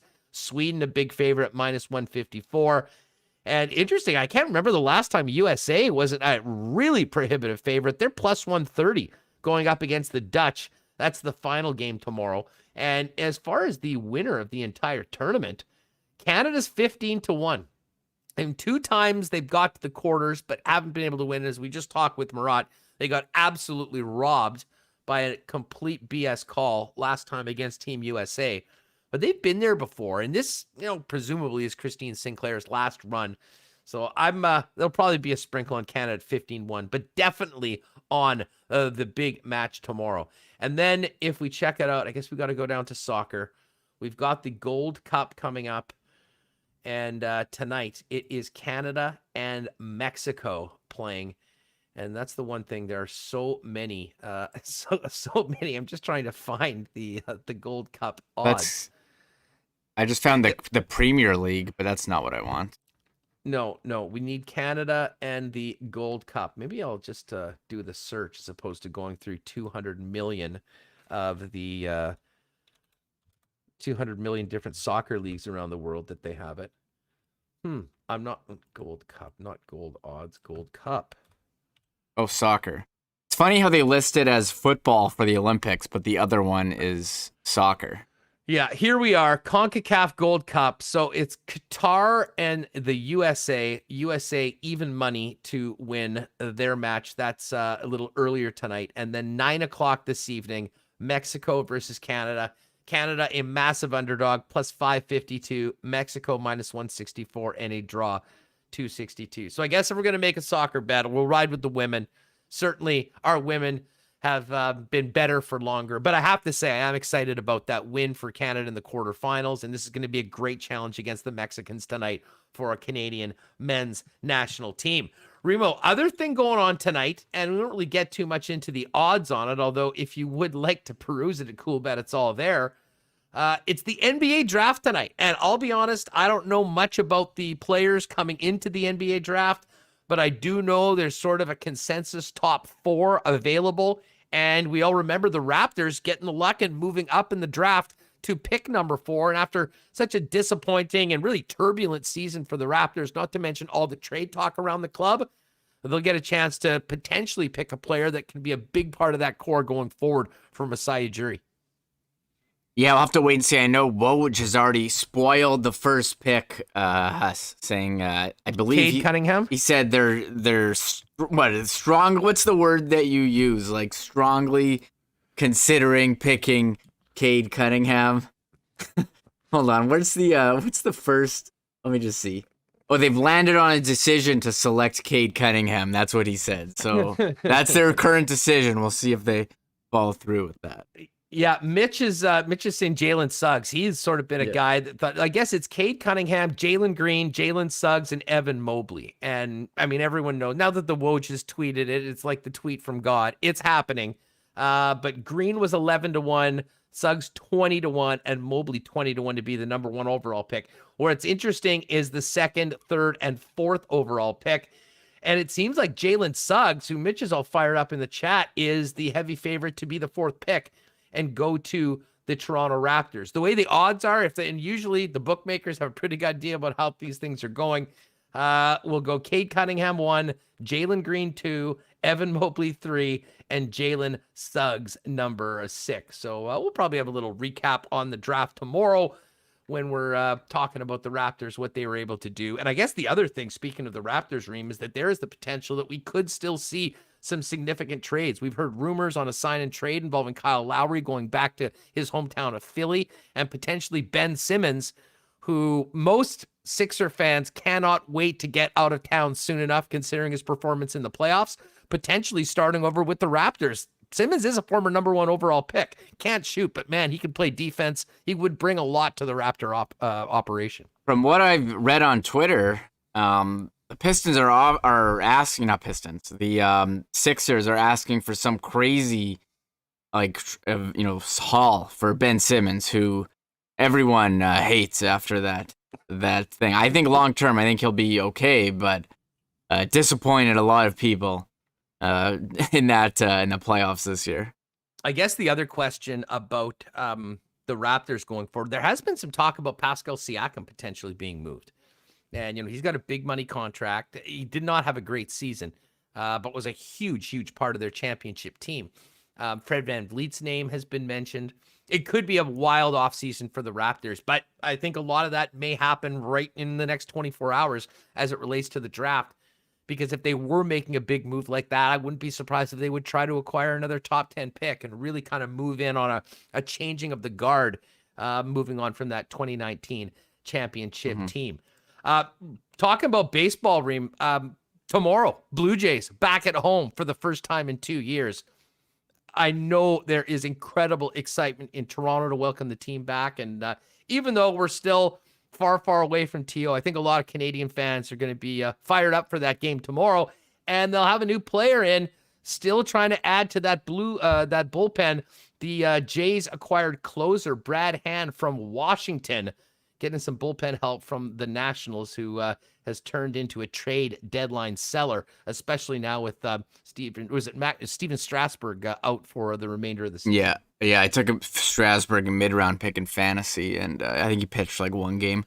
So that was 21 saves and 26 opportunities for Hand. I don't know much about him. Riley Adams, the catcher, was sent to Washington, but we know the needs for the Jays right now. They need some arms to get a few outs in the bullpen, and they got another guy to go in and potentially take over that role. Yeah, the Jays are 4.5 back of a wild card. We know they've needed to fix their bullpen for a while. I wonder if they could have done this a while ago. Brad Hand was awesome in 2020, and he's awesome before that. But this year, it hasn't gone as well. His strikeout rate per 9 is down. His walks are up. His fielding, independent pitching ERA is up. So it hasn't gone well for him. But you hope that the Blue Jays have found guys like a Robbie Ray, who have had success in the past, and they bring them in and they can play well with the Jays. So I like Brad Hand in the past. He's having an off season, but maybe he can find some magic that he had with Cleveland 2 years ago with the Jays. So I do like the move. He's a veteran closer, and the Jays definitely need some relief help. All right, listen, before we go, let's review the latest in the National Hockey League for folks that we also have a banner raising you wanted to do. Oh, yeah, okay. We'll go. We'll save that. The banner raising is at the end of the program, everybody. The Blues have signed Brandon Saw to that 5-year, $22 million deal. Phil Cheadle in the New York signs a 2-year contract with the New York Rangers. Michael Raffle signed with the Dallas Stars, as well as Finnish defenseman Hakanpää. And I guess the big news coming out of last night, Reem, was the Avalanche acquiring Darcy Kemper from the Coyotes, giving up a young defenseman and a first-round pick for pretty much the only available legit starting goaltender, albeit with only 1 year left of term on his contract and some iffy injury history. Yeah, that seems like they kind of screwed themselves. Colorado waiting on Grubauer, and I'm not even sure if that was a good move for Seattle. So we'll wait and see. Colorado, they have some changes. I mean, they lost Brandon Saad, and I know there's some other changes that they had. I'm trying to think off the top of my head. Oh, Donskoy was another one. I mean, those are guys who gave them that depth that they didn't have the last couple of years. And then what they made that defense trade, was it sending Ryan Graves away for some picks? Yeah, they just assumed that they would have lost him in the expansion. But then they also lost. picks. So then they also lost Donskoy. So like you lost two players there, And Grubauer. Grubauer. Who ended up signing as a free agent with Seattle. So They kept. I think it was important in the short term to keep Landeskog. 8 years is a long time for a player that plays like that, but he's probably going to be a lifetime member of the Avalanche. But the goaltending situation, as we talked about with Murat, is so crucial to a club. Grubauer was awesome last year, was a Vezina Trophy finalist. Whether he deserved or not to be top three, debatable, but gave the Avalanche what they needed to be a top team in the National Hockey League. And there's a big risk involved with Darcy Kemper. And as we said, I think Sakic sort of overplayed his hand and was forced into that because by all accounts, it really did get into a bit of a bidding war for Kemper's services between the Avalanche and the Edmonton Oilers. And once they were willing to include Connor Haley and a first-round pick, that was what got it done. Avalanche right now have only the first 4 rounds of next year's draft have only a third-round pick left after all the deals over the last little while. Ooh, so yeah, they're really going for it. I mean, they have the roster too. They've had playoff disappointments the last couple of years. Maybe you do pick up a pick somehow, and I guess that's why they did that deal. For the to avoid, was it Ryan Graves getting selected in the expansion draft? It's funny you talk about Edmonton. I kind of like the moves getting Fogle and signing Hyman as a short term. Long term we'll see how the Hyman deal goes. But I mean, they talk about injury history. Well, they just put him on LTIR and you get the cap space back. But as far as their defense, I mean, I don't think they improved their defense. You lost Larson, and you brought in Keith. You lost Bear, and you re-signed Barry. I'm not so sure. And then you bring back Mike Smith for a 2-year deal at 40 years old. So, and they got Koskinen. I don't know why they didn't buy out Koskinen. I guess you figure for 1 year. They were buying out James Neal. Well, you can. I mean, I guess there's no point of buying him out because you still got to pay a guy to replace him. But well, not to mention if they bought Koskinen out, they'd save $3 million this year, but then they'd have a $1.5 million hit next year. And you know what? If Stuart Skinner or whatever can be that backup, I think you can sort of bury him in the minors, if need be. And to be honest, there's 1 year left on the deal. Yeah, the deal's a joke. I mean, it's way massive overpay. That was Peter Chiarelli's parting gift to the Oilers and to Koskinen before he got fired the next day. But at this point, you better just eating it for the one season. If it turns out that you have to play him, he's at least there. And then the money's off the books next year. And you can, address that position more for a long-term perspective with Mike Smith in the fold for one more season. But back to Calgary Edmonton, as far as those two signings, I'll be honest, I like the Coleman signing more than Zach Hyman. I think Hyman will do fine. I think he'll be an excellent player to play up in that top 6 alongside either Draisaitl or McDavid or potentially both of them.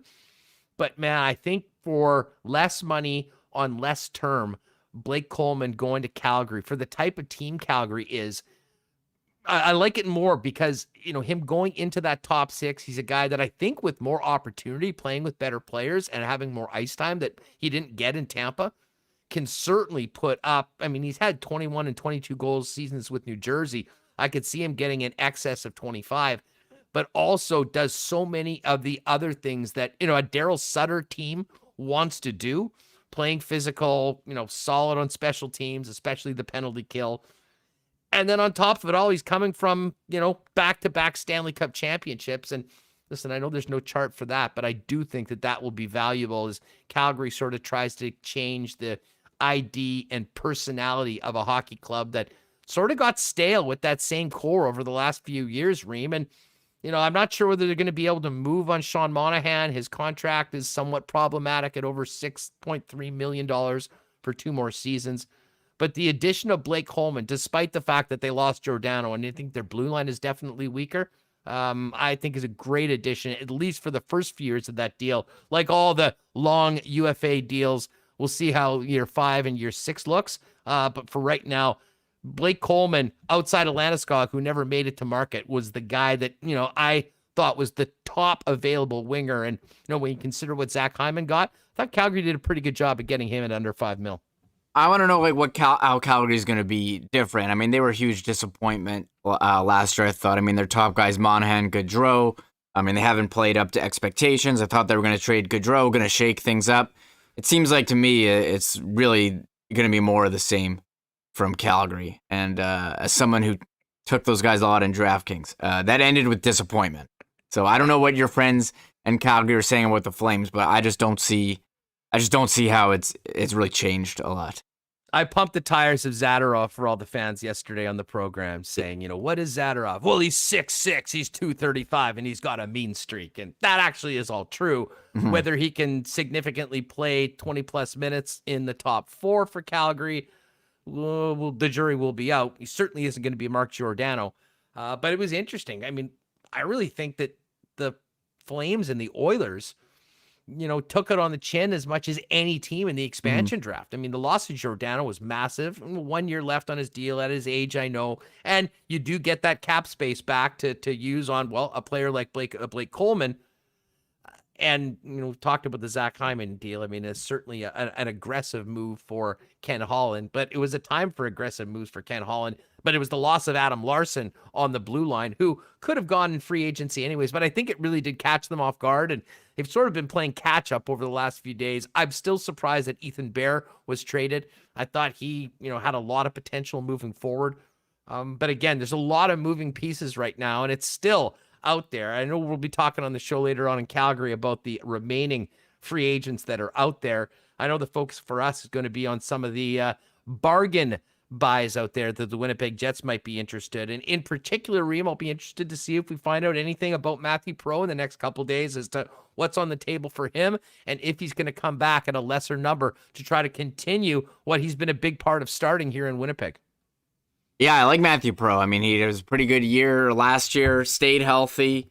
He can contribute, bottom 2 lines, and he scored at a great rate considering, his ice time. So we'll see what he gets. I have no idea. Probably like $1 million, bit of a pay cut, but maybe there are a bunch of teams out there vying for his services, and he's just taking his time deciding, and maybe he'll end up with a 1-year deal. But I think you'd like to see him back in a Jets uniform. Hopefully they can make it work, but it would have to be the Jets would have to be the one dictating the salary. They're up against the cap here. Hey, before we get to our banner raising, the Tony DeAngelo met the media yesterday in Carolina in his new home. Never in a million years did I think this question would be uttered in a press conference. Greg Wyshynski from ESPN asked Tony DeAngelo in his introductory press conference to the Carolina Hurricanes if he supported the insurrection of the Capitol on January 6th. Can't believe that was asked, but I think honestly it's kind of a valid question, and I know Sarah Sivian of The Athletic. What if he did? I was gonna how can you sign that guy then? I mean, how can you have? I mean, clearly the guy is not right. I'll say that, based on his history. And they asked him about that. And Sarah Sivian of The Athletic, she wrote a great piece saying, the Hurricanes had a brand that people got behind, and this signing really damaged their brand based on his past, suspensions, getting booted off the Rangers, the altercations with teammates, slurs that he's used. Seems like he's not a very, very good person.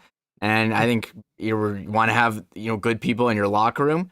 And they asked him, so what have you been done? And they really had no answer, Huss. They really couldn't give any detail. They said, oh yeah, he's meeting with a group in New York, and left it a group and didn't go into any detail on anything. And so I don't know how you can take anything that he said seriously. And she put quotes. He said the same thing back when he was with the Lightning. and it didn't end well there. So I've got bad news though. I've got bad news for people that if they don't think like if you ask those questions, like trying to eke out like right wingers, Republican guys, people that have less woke views than the majority of the media, every single team would look bad, or every single team would be painted out to be villains. So well, he's going on social media, has like trying to fight fans outside Madison Square Garden. Like, what kind of look? His burner account is hot right now too, telling everyone that just watch what D'Angelo does with a bunch of jerks who's going for it. I think it's NYR fan, and there's like 7 numbers. Everyone knows it's D'Angelo's burner, and he was getting after it yesterday. All right, for many years we have joked on the warm up back in the day about crowning the off-season champions after free agency. I never thought we would see the day. But in fact, today, as crowned by our friend Pierre LeBrun, we can officially say your Winnipeg Jets are off-season champions. Remo, raise the banner, would you? Brendan Dillon's in town. Nate Schmidt's in town. Nobody left. There it is.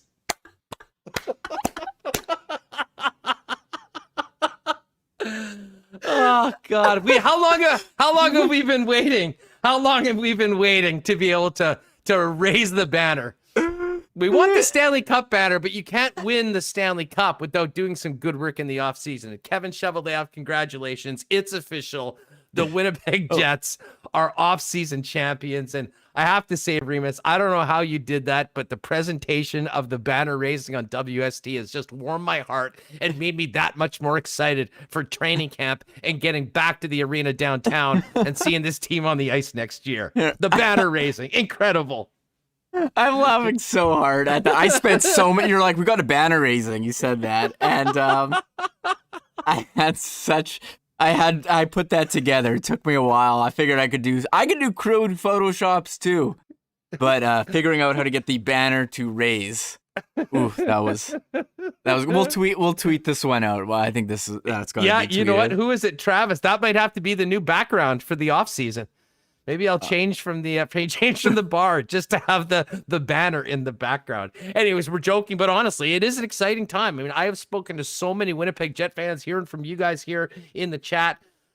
People wanted to see some significant additions to the blue line, and credit to the general manager. He went out and got it done. It was the most eventful 24 hours I can remember since the team got back here, and I don't think I can ever remember a time where more fans just were energized with optimism, positivity, hope, and excitement than we've seen over the last few days. And a big part of that was the trades. I think the other big part of it, Remis, was hearing these guys. We had a great conversation with Brendan Dillon yesterday. We heard from Nate Schmidt, who completely lit up the crowd that he was talking to and the entire fan base with just his personality and whatnot. And this is a pretty exciting time for the Winnipeg Jets, and it's credit to the job Cheveldayoff did, the guys that have come here, and now it's time to go out, finish up, figure out how we're going to get the rest of this under the cap and get out into what's going to be a meat grinder of a division. But I think a lot of people think that the Winnipeg Jets now have what it takes to legitimately compete in that division and hopefully at the end of the season for a Stanley Cup. Oh, yeah. I'm big into the math, Huss, so I've been seeing some projections that some of the stats guys are putting out. Seems like, Colorado's got spot 1, but the rest of the Central, you got the Jets, Minnesota, Dallas, bit of a logjam there. I think the Jets could definitely come out on top. They do have the best goalie, solid D now, quality scoring. I mean, a lot of it's going to depend on health, I think for sure, but they're built to withstand the injuries. But I think they're going to be in a fight, and we'll see how it goes back in the Central with those teams. I did tweet it out, and some guy was like to me, oh yeah, I tweeted it out. Jay Fresh Hockey, who I'm a big fan of, he says he has Minnesota, St. Louis, Winnipeg, Dallas, pretty much neck and neck. Chicago a bit behind Nashville, Arizona. One guy responded to me, and he said, I don't know why everyone's so gaga over this. I'm like, useful, sure, but not the Bible. I'm just like, yeah, man, it's just like one guy's projection. the day after free agency. Like, I'm just putting it out here. Like, come on, man. Listen, give us a break. We're busy raising the off-season champions banner here in Winnipeg. Take a hike, pal. Yeah. Hey, a great show today. Thanks so much to Zeiss and Murat for joining us. Special credit to Michael Remis and his art skills for the banner raising at the end of the program.